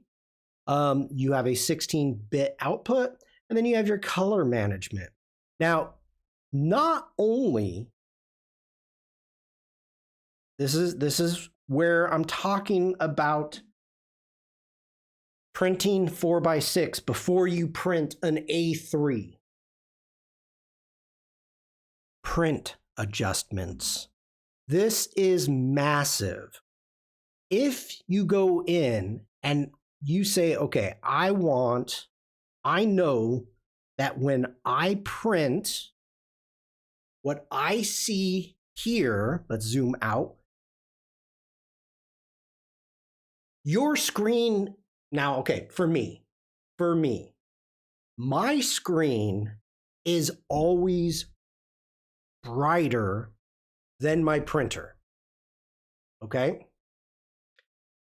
So this is where you do test prints. And you can come in here and instead of going in and changing the exposure of your image, you can change the brightness of your image here and it will have no effect on your image. It will just brighten the print. So if you print something 4x6, you can go in and take a look and say, oh, that's way too dark. Or in my case, I already know that it's going to be dark, but maybe like this image, maybe having it darker will add some ambience. So I would print this as is right now and see what I think. Small. Then I would go in and adjust the brightness and contrast as I feel fit. And I may do 2 or 3 test prints before I go and print my large A3. All right. Oliver says we don't have to crop our digital passport photos properly anymore. Now they ask for a photo that covers more than they need, then crop it themselves. I'm guessing they got fed up with people cropping it wrong.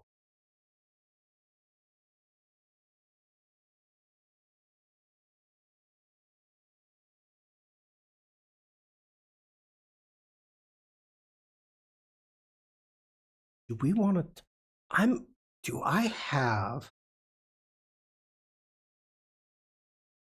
okay. What time is it? It's 2 o'clock. We're going to talk passports.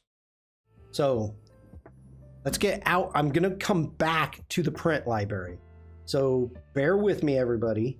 We'll get back to it, but let me bring some stuff up.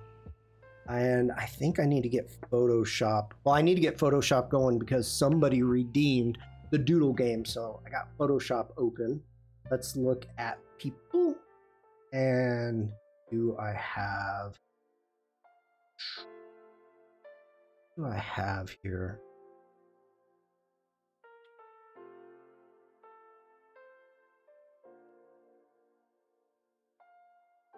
Okay.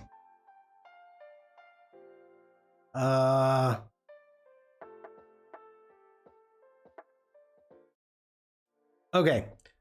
So when did I take this? Wow. I did not have a lot of gray back then. Holy cow. 6 years ago. So, before that, check photos off Ravel Photography at Discord. What? I'm wearing the same shirt. I just noticed that. That's funny. Okay. I have no idea what you're trying to say there, Vikram. What do we got? I need... it's over here, Shawn. I think it's going to be here. Just give me a second. I'm trying to find...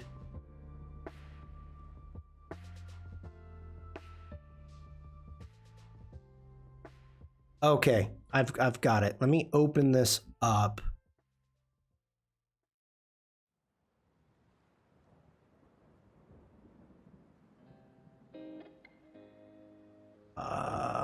Yeah, fine.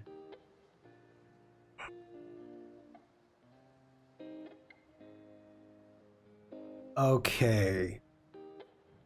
Oh, wait, hold on. Wait. Do I have it there too?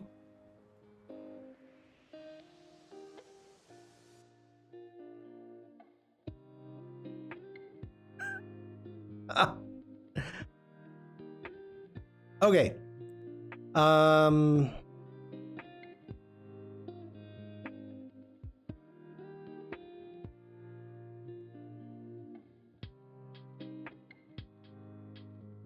Oh, this is an old photo. That's horrible. What? Wait, why did that one? This is... Hold on. There's something I can't show. So give me a moment, please. Where did that come from? Oh, that's the wrong photo. That's why. Ooh, I'm fancy and stuff.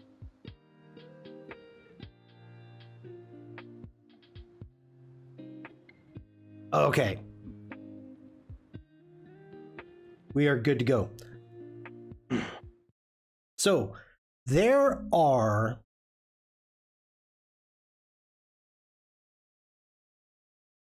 a couple different ways. Now, in the studio that I was working in, add some age. In the studio that I was working in, it had an app with like 35 countries, and it kept up to date with what the procedures are for your photo and how to do it. And it would do it really, really quick. Thank you, Bug. Who is that good looking fella?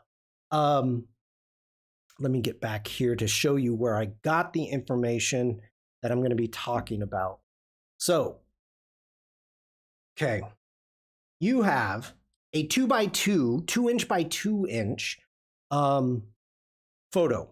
That's what they need. So then it's telling you, okay, that your eyes have to be 1 1/8 to 1 3/8 from the bottom, and your head has to be 1 inch to 1 3/8. So it's giving you the location of where your head is and where your eyes are supposed to be. Now, this could be outdated. I don't know. So let's go ahead. Let me get rid of that. So that is the criteria that I picked up the last time that I was doing photos, and I'm really hoping it hasn't changed. So with this file, and I can actually, let's get rid of, which one do I want to get rid of? Where am I?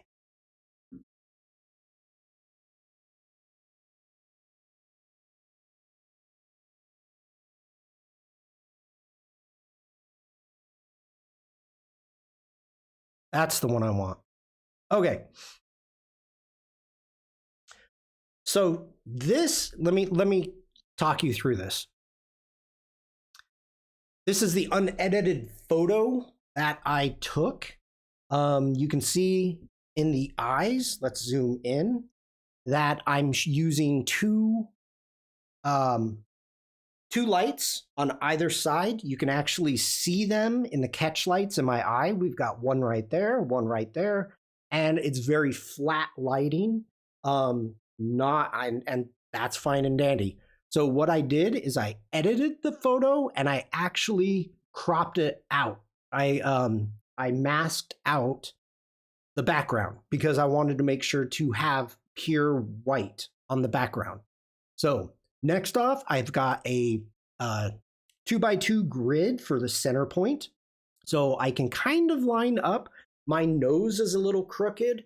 When you're photographing these, you really want to make sure that the people are looking directly ahead. Getting both ears is a little hard, right? Yeah, it depends upon the person. And that's the whole thing is the photograph. You have to be able to look and make sure that you're photographing and you're able to see it. For me, it's very difficult. You can see I've got like this one's kind of tucked back and this one is kind of, out a little bit. Anyway, so this is what we've got going. So what I've created is over here, I've got a layer. I have the eyes to the bottom and I've got that set up. Let me select it. Boom. I've got it set up with an opacity at 41%. And if I go into our properties and look at this, and let's actually, well, that's fine. Perfect time to add that neuro. Oh, no. You can't smile. You cannot smile. So I know that I've got my eyes pretty close to the right position. Turn that off. I've got my face is supposed to be that size. So I'm able to go in and zoom in and out to make sure that my head is filling this box that you can see. And then moving myself up and down to make sure that my eyes are in line. This is one way to get it ready to go. All right. The second way is I have, let's turn all this off. I have, let's do an image. What size is this file? Image. Canvas size. This is 2000 by 2000. So this one is oversized, but it's square. That's the important thing. So this is already a smart object because we're going to do some resizing. Command T, and I'm going to hold down the Alt, and let's get this in here. Yep. Good. All right.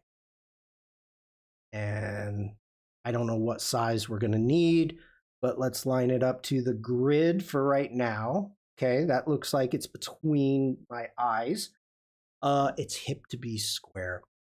So first off, we need to figure out head size. So I've got this square and my head needs to fit in this square. Frank, hello. So let's again, Command T, and let's hold down the Alt or Option, and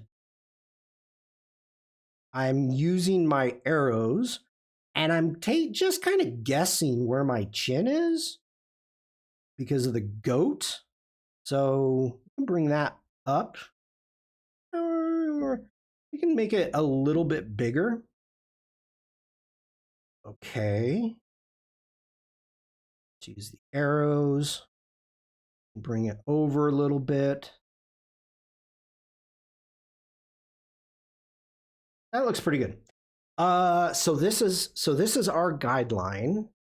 If you're using a photo taken on your own device, include your head, shoulders, and upper body. Do not crop your photo. It will be done for you. That's, yeah. Okay, so I know right now my head is in the correct location. Let's turn on our eyes. So our eyes, what size is that? Okay. So my eyes need to be, whoops, in a different location.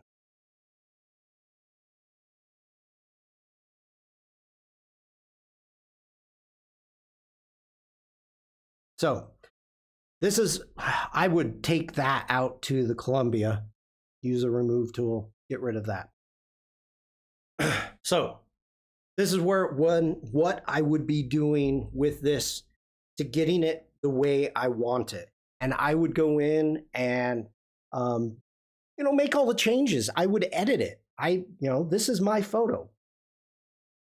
So I would edit it. I would make it look as natural and as good as I can. And the same thing I'm going to be doing with Mrs. Shawn's photo. I found that out when I tried to upload a photo I'd already cropped and it was rejected. Well, okay. So we've talked about that. Let's go ahead. Let's not save these. Okay. Let's get back over into Lightroom. And this is the finished image. No, it's not. Actually, I think, no, that's horrible. Okay, let's say this is the finished image. I don't think it is, but it might be.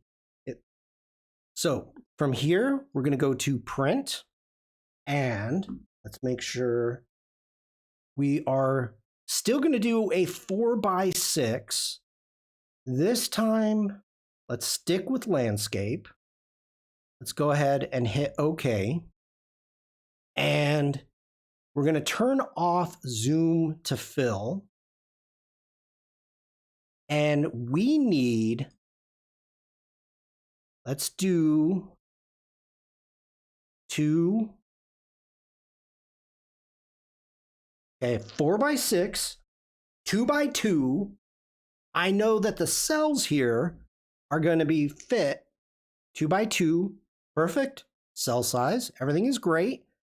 We can do 6 photos, which I need. If I remember this properly, I need 2 for my passport, my travel passport.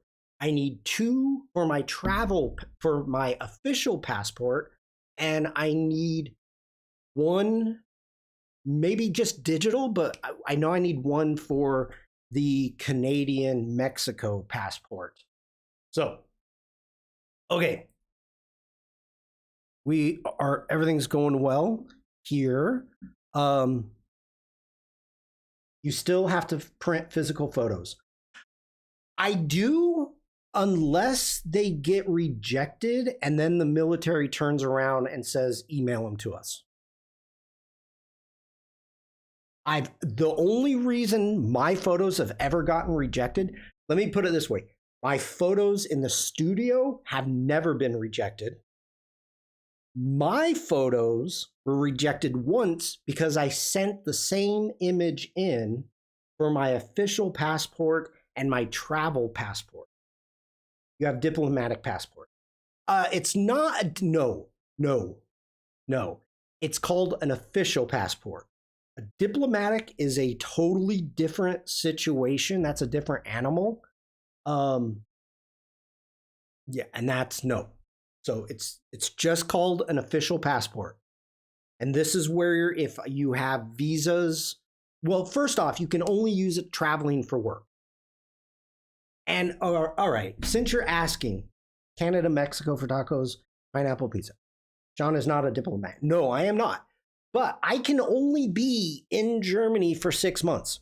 If I am here in Germany longer than 6 months and I go to leave Germany and they have a passport control area, like, oh, I don't know, I want to go back to the States, Germany will check my passport and they will say, you've been here longer than 6 months. And I'm like, yeah, I have. And they will say, okay, we're going to arrest you. And I get thrown in jail. I have heard this happen to people's family members. There was a woman here who gave birth, and her mom wanted to stick around longer than what she thought. So the new mom takes her to the airport. The new mom takes her mom to the airport, drops her off. She goes through border control. They arrest her. She doesn't know how to contact. She doesn't have a phone that works in Germany. She doesn't know how to contact her daughter. It was a fiasco. So we have this thing, because I can stay longer, which is in the official passport. And the only time I can use this passport is in Germany. I cannot use it anyplace else. Only in Germany. And it has a stamp in it. And that stamp gives me the right to be here. So I have to have that passport. Well, we'll just put it that way. All right. So, nope, get back here. Get back here. All right. It's an interesting thing. I'll put it that way. Makes me happy. Where in the heck? I need Lightroom templates. Okay, so I got a passport at the Berlin Wall checkpoint.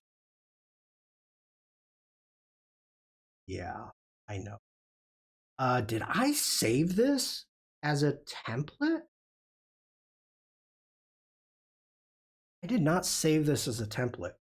Let's save it as a template. Let's go ahead. We will call this 4x6 cell. Your templates. Okay. Now where is repeat? There we go.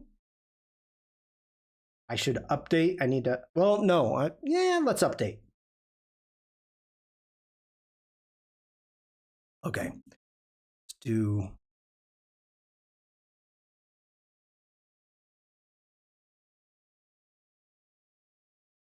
Okay, let's delete that template. Now we've got the repeat mode. Let's try this again. Now with, as Tony would say, now with feeling. 4x6 cell. We create. All right, now we're ready to go. So here's what I was wondering.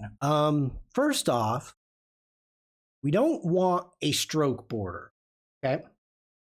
Now, when this prints, this will not have these black lines, okay?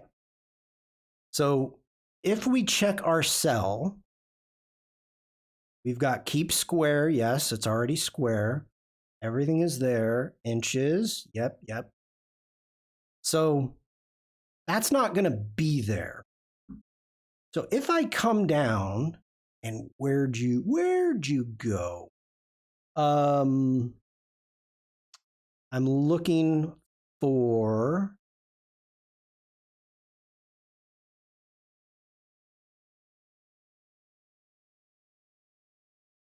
turn off our rulers.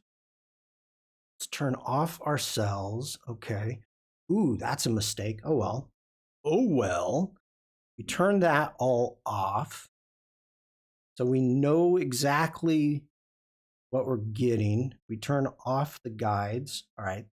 That's the way it's going to print. And where was crop marks? Crop marks. Let's go in. If we go crop marks, do we get? Yes. Okay. This is cool. This is going to be helpful. I need to buy a new cutter today. Oh, I got to buy a new cutter. All right. Let's zoom in. So you can see it's added crop marks. There's right there, there. Can't really see them. So we've got crop marks. It's the same color. But there you go. Then I would print. And I would cut. So I need to buy a cutter. Let me make a note. Buy a cutter. I broke my cutter on a project I did a few months back. Not happy about it.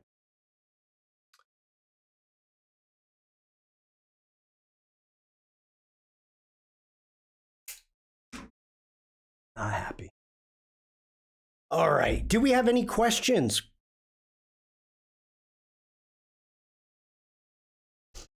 If we have no questions, we're going to jump into the doodle game.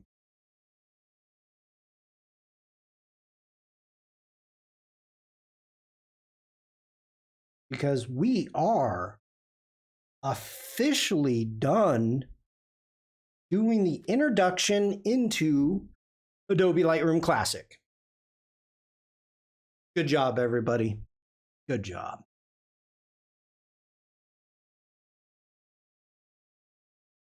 I'm not seeing any questions. All right. Lightroom Classic shutting down.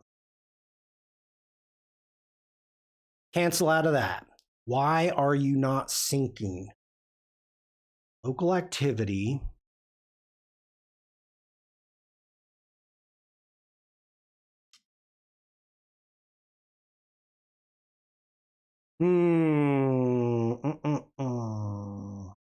No sync activities.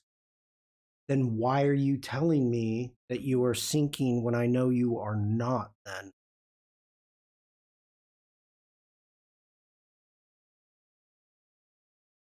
I wish I could see where the photo is. Like what photo are you trying to sync?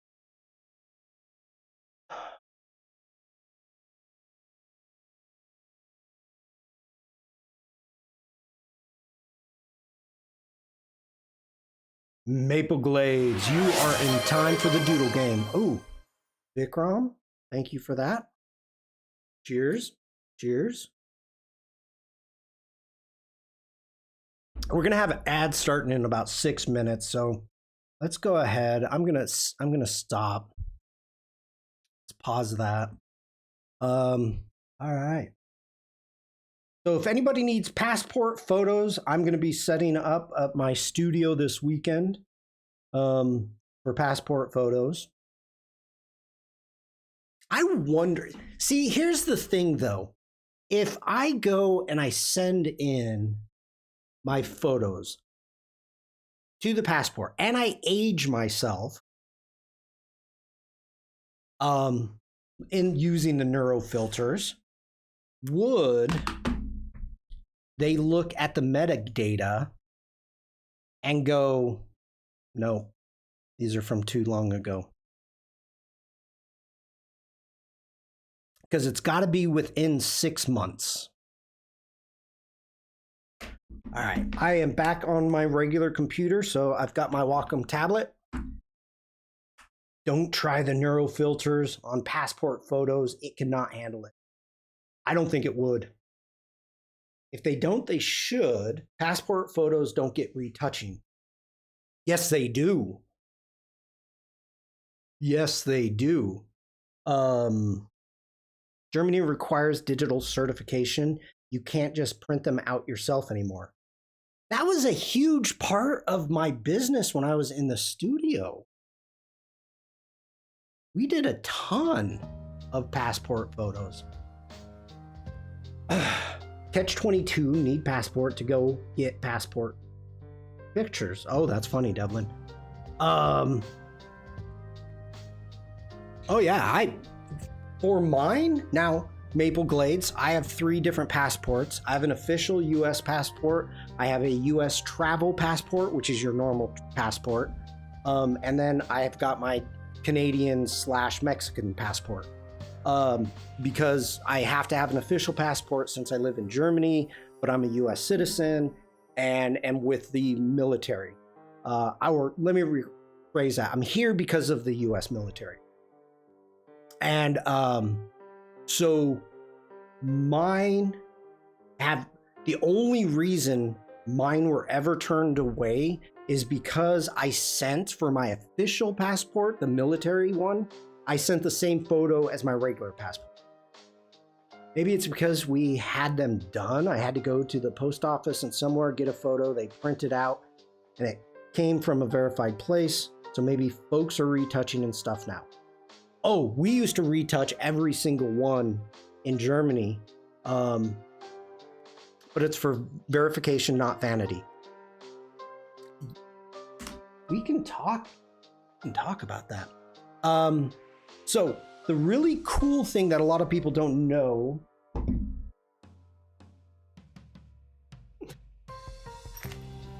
so you're half American, half Canadian, and half Mexican. No.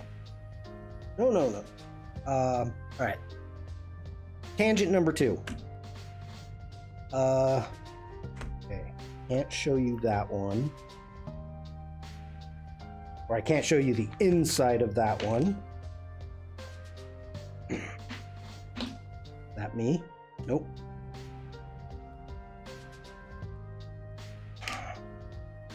Okay, so because I'm doing everything this weekend, I've got everything here. This is your normal. This blue is your normal travel. This is what pretty much everybody who gets one gets, the blue one. This is the official passport. Not going to show you the inside of that one. And then this is the American card that you just scan it at the Mexican or Canadian border. So you don't have to get one of those, but you can. Makes life easier. The cool thing that most people do not know, and it's crazy, but maybe I shouldn't show that. Okay, on the back cover, this is the back cover. On the back cover, where that satellite is right there, is a disc, is a chip. So, with some travel apps, I can take my phone and I place my phone on the satellite and it reads all the information from my passport and it verifies this is who you are. So when you see things or you hear people talk about not being able to, don't bend your passport, don't crinkle your passport, that is why, you know, there are chips in it. It's a very sophisticated thing. Now, as for the facial recognition that they do, and now in Germany, it's really cool, that it's getting to more facial recognition. But go back 15 years ago, I was working at Intel, and we used to do badges. Then it got to the point where you would walk up, you would look at it, and it would do a triangulation of your face. And if you were in the system, it would let you in. If not, it would push you out of the turnstile. So that's what the facial recognition is in passports. It's pretty cool stuff. I've been finding out about it for like 15, 16 years. Okay, I got the card before finally realizing that I cannot fly. Passport card isn't for flying internationally. No, it's not. Not at all. Put it in the RF passport holder. RF shielding. Yes. Yes, it does go in the RF shielding. All right, catching up on chat. Yeah, no, actually, Maple Glades, it's not about the pimples or blemishes. It's more about making the background pure white. So the way that I shoot, I've got a bar light there. I've got a softbox there. I have 2 lights behind me on the green screen. And I will, on the green screen, I'll put up a white background. And if I'm not getting a true white, I'll go in, I'll adjust the exposure of me, and using Photoshop, I'll mask myself out and put myself on a pure white background. Yeah, so it's more, think of it as National Geographic editing.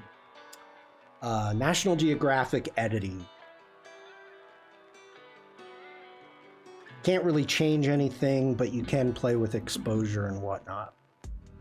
Okay.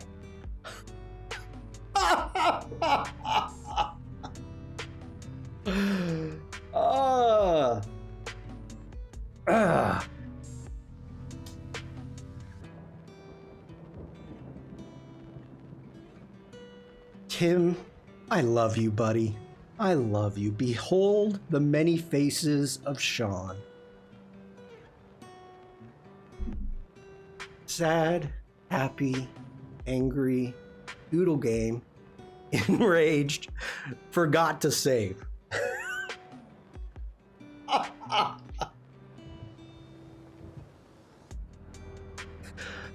Oh.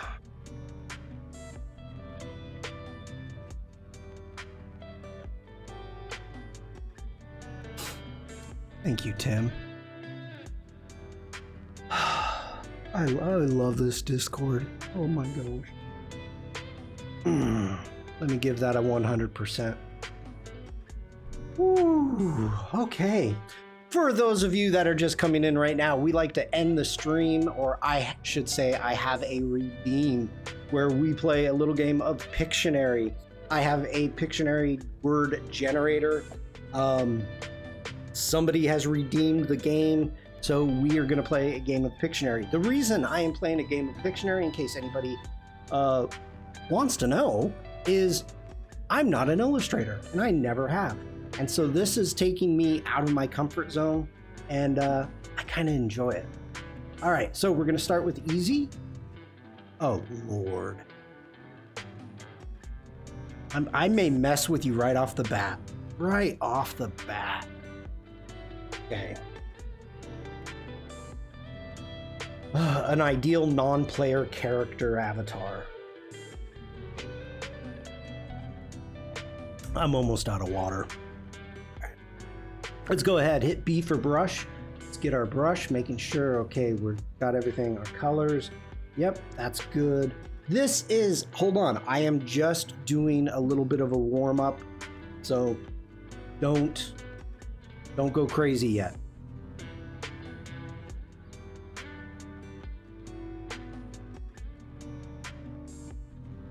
Wow, that's light. I'm getting worse.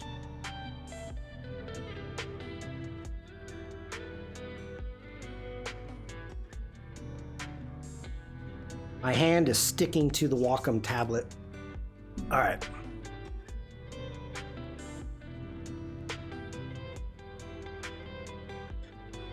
All right, we have a shoe, a ball, thirst, broom, stylus, the cloud lily pads, pond, gopher holes, a puddle, rain, and pizza. Okay.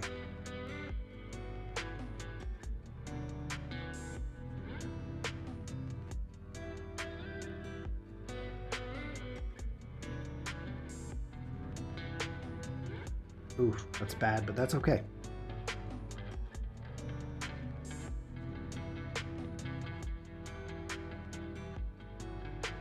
Pant, trousers.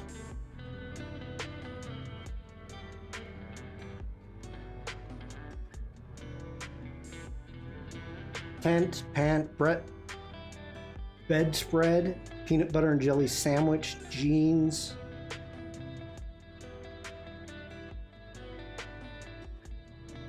Trousers, knickerbockers, lederhosen, legs. Oliver got it.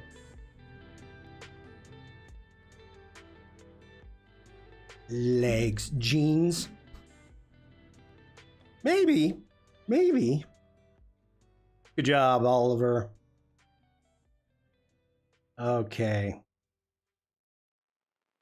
If anybody is new here and you would like to play along, please feel free just to type in chat. Does Dupe get half a point for only getting one leg? Wait, when was...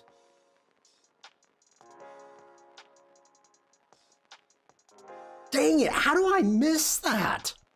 Hold on. Nah, I'm gonna have to say no. Technically, it's legs. I know I only pointed to one leg, but it's legs. I gotta give it to Oliver. So I could a half a point. Okay. We'll give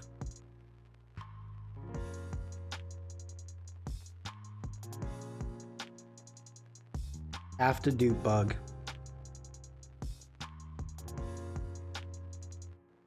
Okay.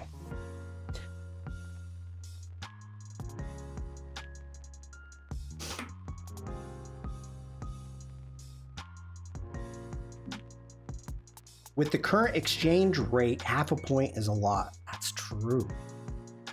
As long as it's half a point in euros.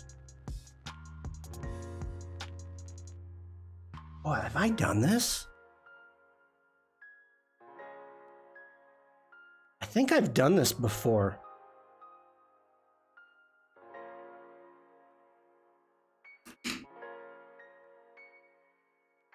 So I'm not going to do it again. I think I've done it.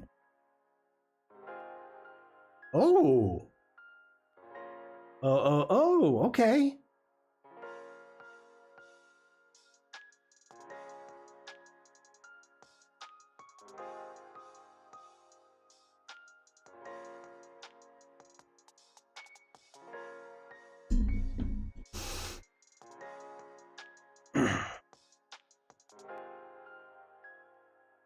VIP? No, that was a tough one.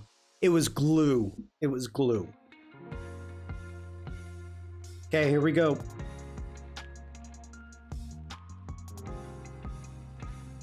Oh, this guy's funky.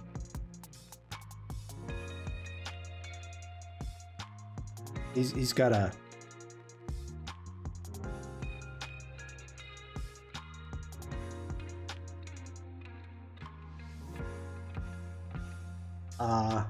arms, glue, body, glutes, torso, sternum,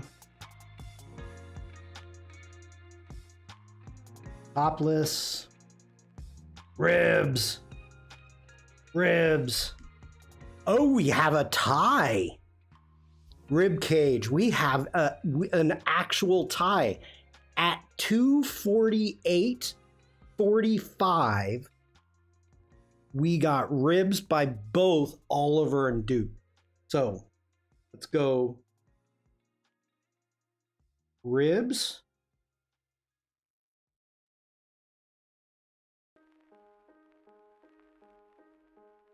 Ollie and Dupe with a tie. Okay. I don't know if it's cheating to continue on, but I don't care. It's my game. All right. kick it up to hard.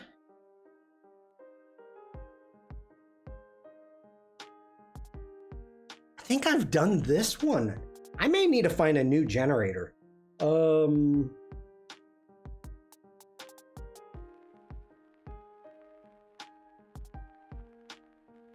gonna do it. We're gonna do it. Even if I did it again, we're gonna do it. Like, it's funny because I know I've drawn something like this, but all right, here we go, people. Here we go.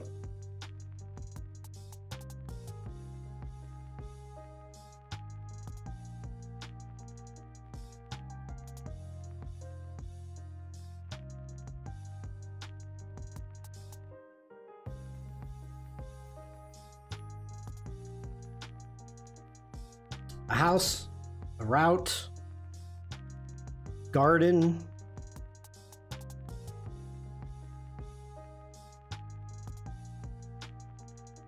an apartment,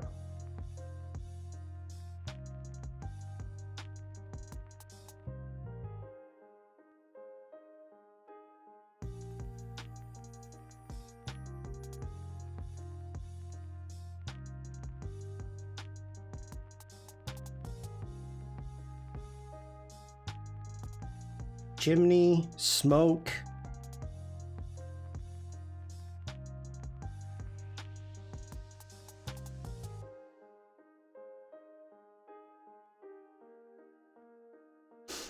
a fire, a house fire, the house is on fire.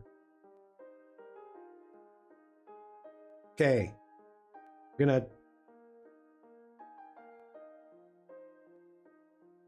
we're doing stick figures today, people. Fire brigade.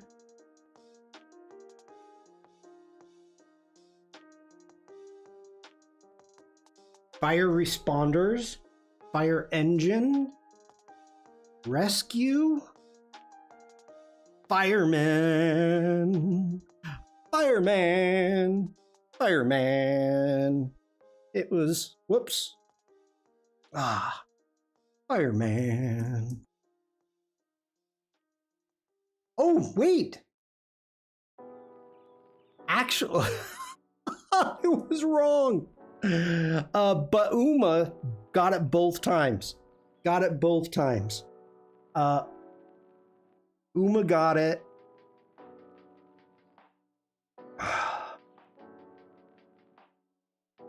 Firefighter.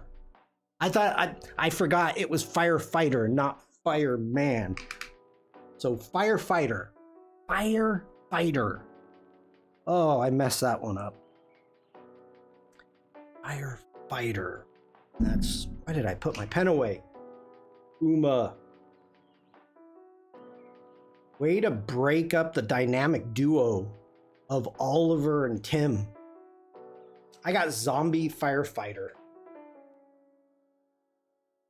Wait, what? Did I miss it again?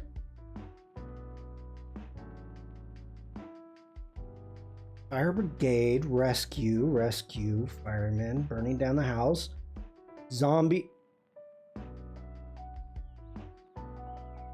1 second apart.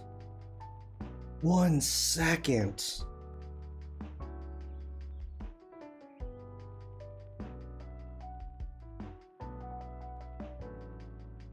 Okay, I'm gonna leave your name there. Well, 1 second apart. You both were typing it at the same time. So we're good with that. All right, we're kicking up to real hard or very hard.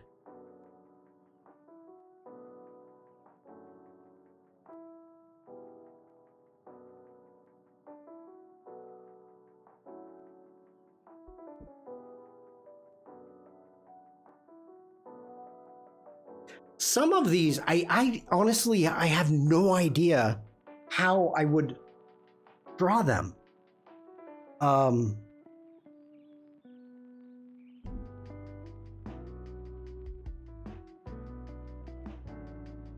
I want to do it. I just don't know how to draw it. Okay.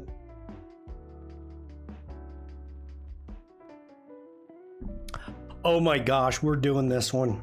This is gonna be. Okay, remember, this is really hard. I need to wait. Give me one quick second here.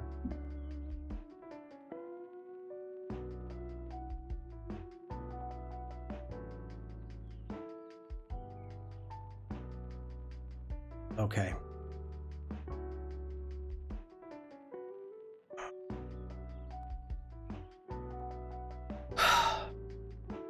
You're having buffering issues?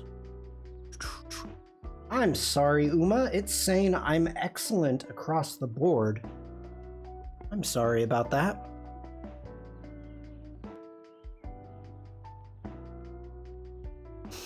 All right, I need a new layer.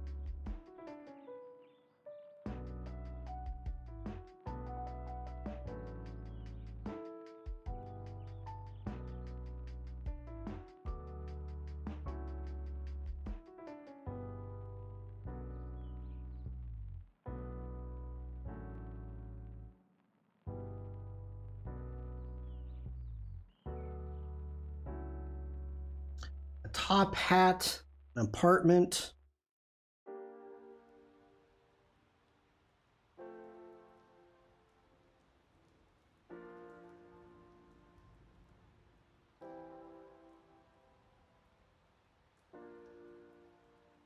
Oh, actually, let's do this. An office, a shop, a shop.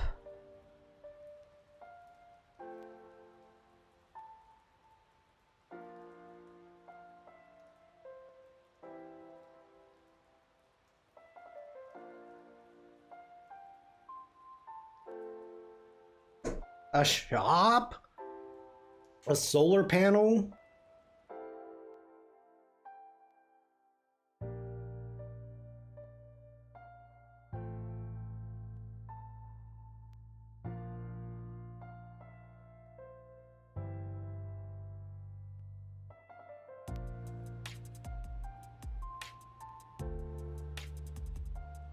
Free electricity.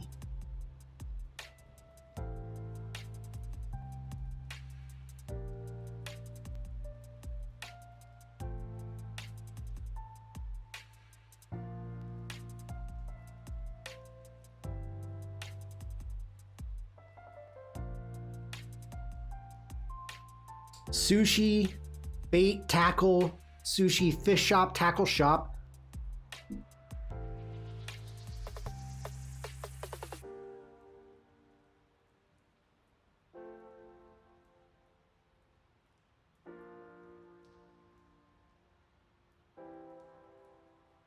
An aquarium, pet store.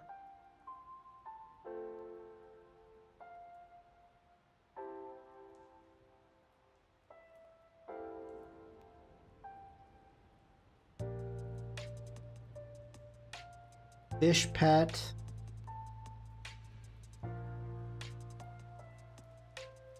A fishmonger.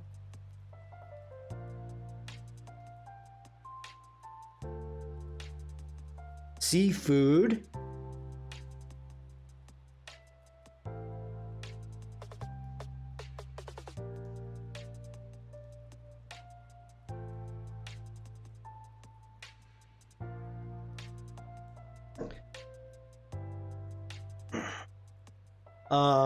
A salad.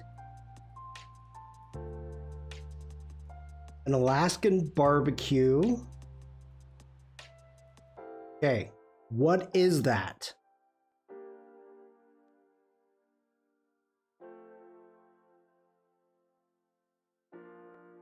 I know the head probably isn't that great. A guppy? Shrimp? What are other names for shrimp? Prawn? Okay, so we have a prawn. 2 words. We have a prawn, and we have what this is over here. Prawns? Yes. So let's continue working for this. A prawn cocktail?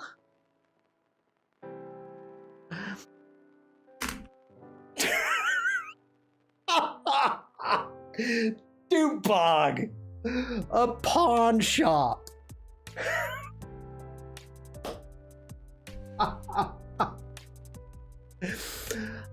Oh my gosh.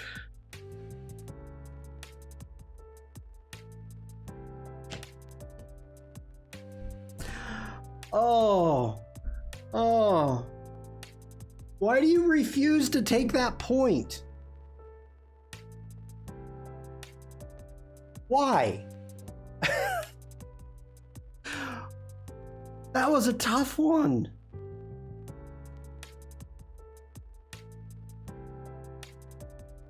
Oh.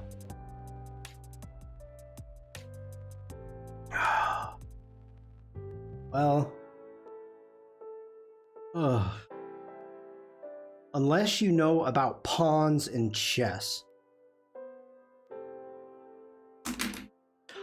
I did not even think of pawns. The very first thing that came to my mind is okay, pawns. Yep. I take all my pawns to the pawn shop and to sell old guitars. Yep. Sushi. Yeah, I know. Okay. All right. There's a reason that that was hard. All right. We got time for a couple more. And then I gotta stick on Pictionary. Get back to hard. Y'all thought I was gonna hit the generate button while I was still here, didn't you?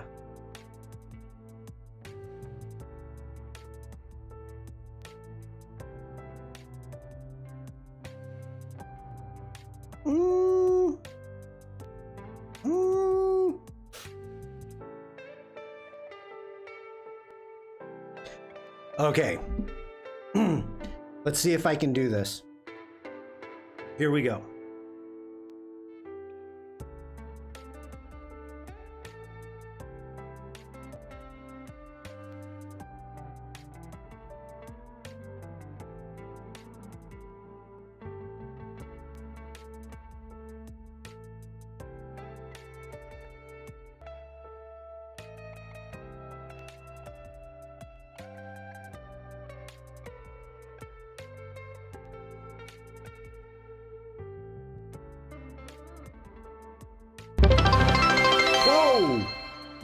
What was that?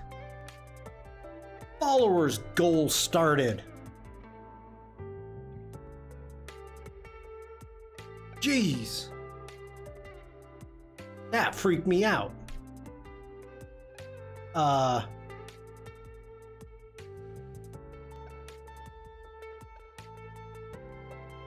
What? Wow. Something happened. I just lost.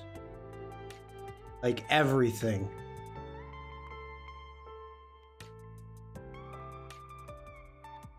Hello. Hi, Bobby. What in the world? I am sorry about that, everybody. I had a little bit of a glitch. Darish, hello. Welcome in. Good to see you. College Radio Tower. How you doing? Hope you're having a great day. We're ending the stream with a little game of Pictionary. Yeah, having a little bit of an issue on Twitch. But okay. Everything seems to be back to normal. Landmarks in Paris. Okay, good. We've got that established.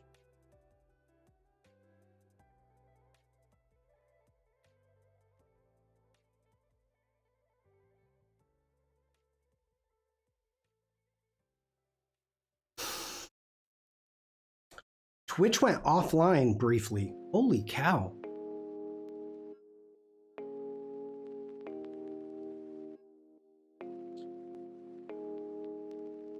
We have another tie, ladies and gentlemen. We have a tie. I'm doing well, thank you. How are you doing? We have Tourists by Oliver and Devlin. So we have a tie. Actually, the same time.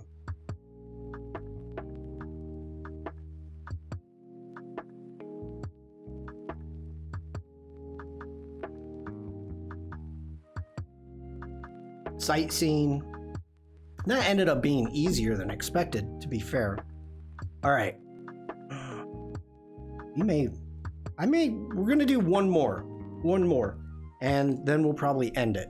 And yeah, let's go here. I don't want to press my luck, I guess. If Twitch is having issues. Okay, is everybody back? Oh, how is this really hard? Well, let's try it. Let's try it. All right, so I think this is going to be the last one. Just to let everybody know, Jack and I are going to be working on branding today in Firefly boards in 2 hours. So if you're interested in that, jump on over to the Firefly Discord and join us. Here we go.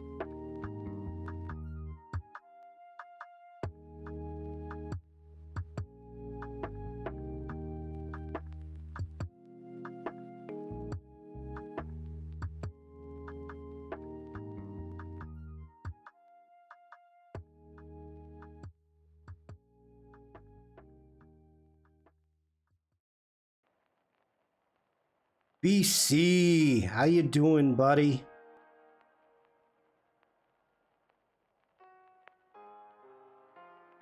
A tunnel, cave.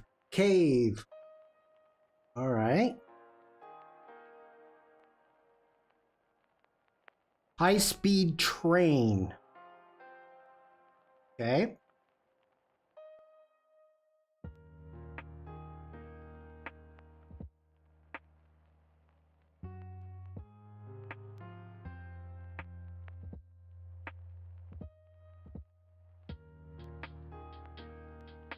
A cart, mining, rail network, locomotive, Deutsche Bahn delay, a mining wagon, cart, mine cart, mining tunnel. It is a mine cart. That was too easy. Dupebug got it. That was too easy.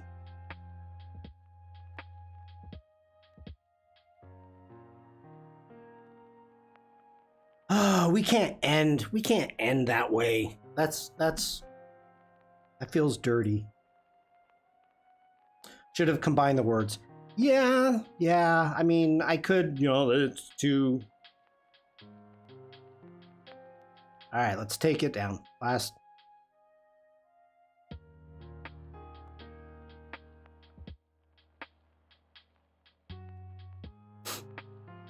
All right, there are so many ways I could go with this.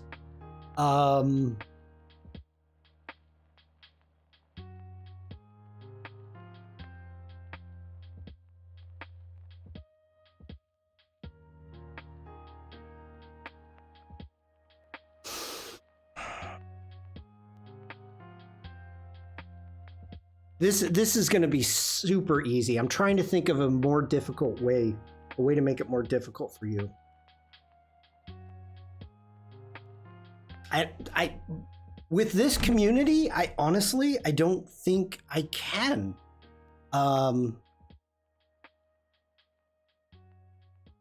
Like I don't think I can make it harder.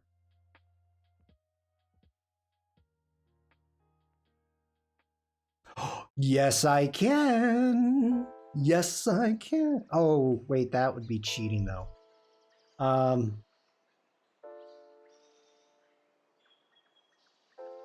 Yeah, I'm gonna do it. I want to see how many people get this. All right, here we go. Let me actually go to Photoshop.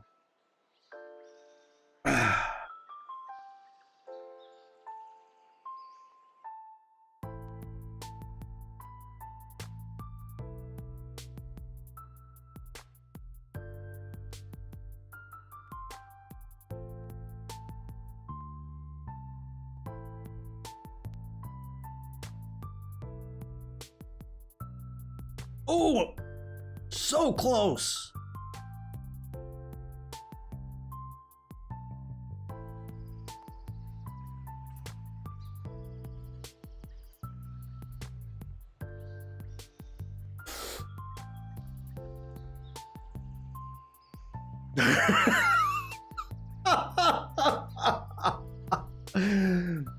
Dupa got it with print. Command P is print. Oh, I tried to make that so hard.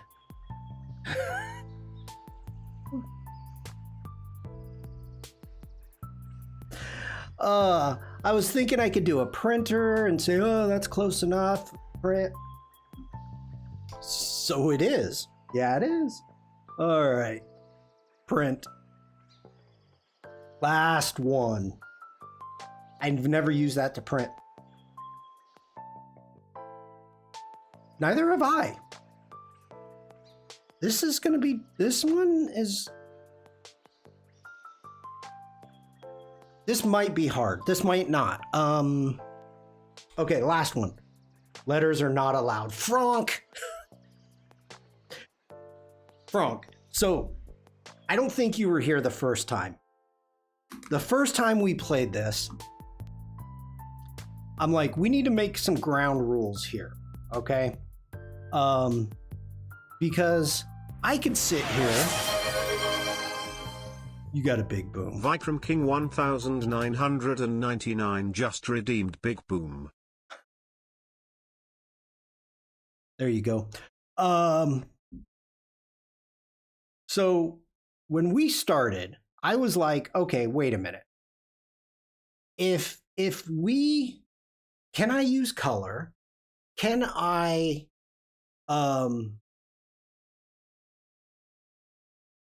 use words?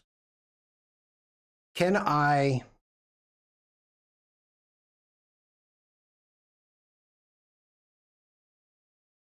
I've snoozed the ads. Thank you for that.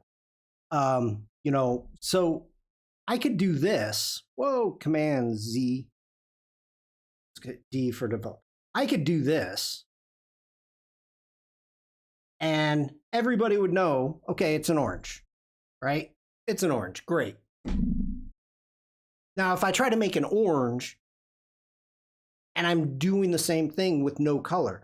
So the very first day we made rules. And yeah, that was. So using the P was okay because I didn't do words. Now I can't remember what it was. I almost said it. Okay. These may be called different things around the world. And Devlin's probably going to get this right away. So everybody, Devlin, you just kind of like take a little easy. All right.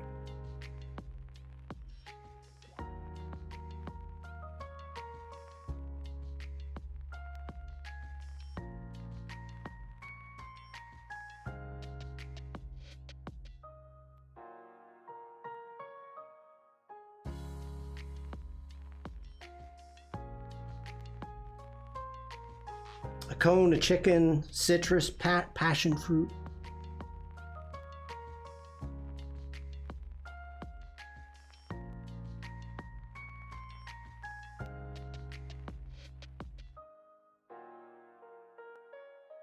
A tent.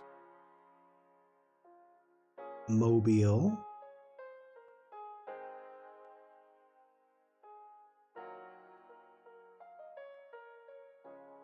Ooh, that's a bad one. Wind chime, trampoline. Technically,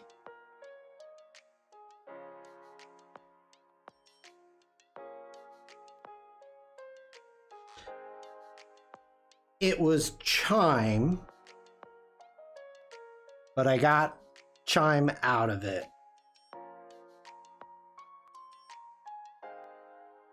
That is such a horrible drawing. I need to get better with my Wacom tablet. I really do. Let's see. Who was it? Was that Oliver? Devlin. Who said it first? And beanie, trampoline, wind chime, Oliver. Oliver.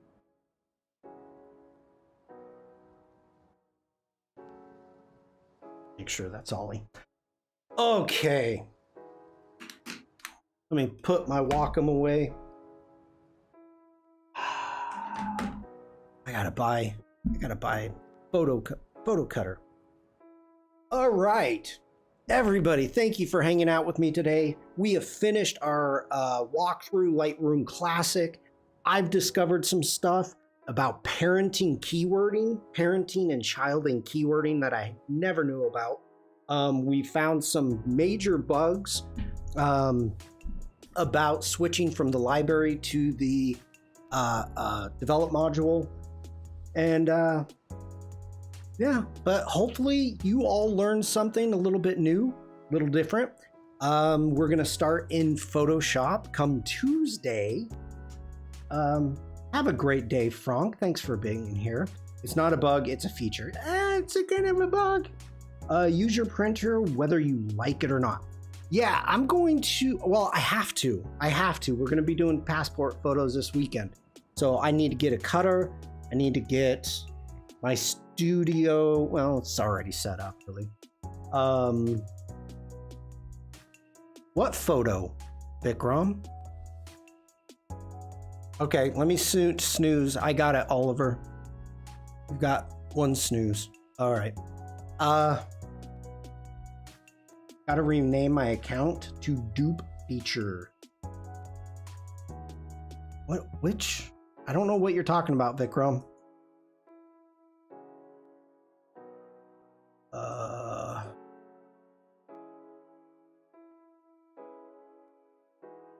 BC, you have a great day. I loved your stream. Great walkthrough. Oh, I'll look at those another time, Vikram. I don't have time today. Yeah, the walkthrough with the gator. I couldn't stay long because I was streaming very quickly. But that was cool. That was really cool. I enjoyed that a lot. So good job on you. And I'm going to be trying to catch more of your streams. I'm probably going to go back tomorrow. I'm going to try to catch it tomorrow. So I enjoyed that a lot. Of course, I'm following you, so I'll be notified when you go live. So in an hour and a half, I'm going to be live with Jack on the Firefly Discord. Adobe Live is going to continue happening. Make sure to follow and watch everybody's streams that are coming up. There was a, yeah. It was cool. What else is happening? I think that's all the announcements that I have. Thank you everybody for being here. And if you missed it, remember at the beginning of the stream, I was talking about portfolios, how to use Adobe portfolios with Behance, and also the Behance apprenticeship program, which is really cool, and how there's commissions on Behance to work for Adobe. So make sure to check those out. Watch the beginning of the stream if you missed it and are interested. That's all the announcements I've got, people. I want to end this before the ads start again. I want to pick your brain sometime about Behance. Anytime. You know what? I can't end that way. we're gonna get hit with ads. What's the question? Because I'm here. And we have people here. So Conley, ask me the question.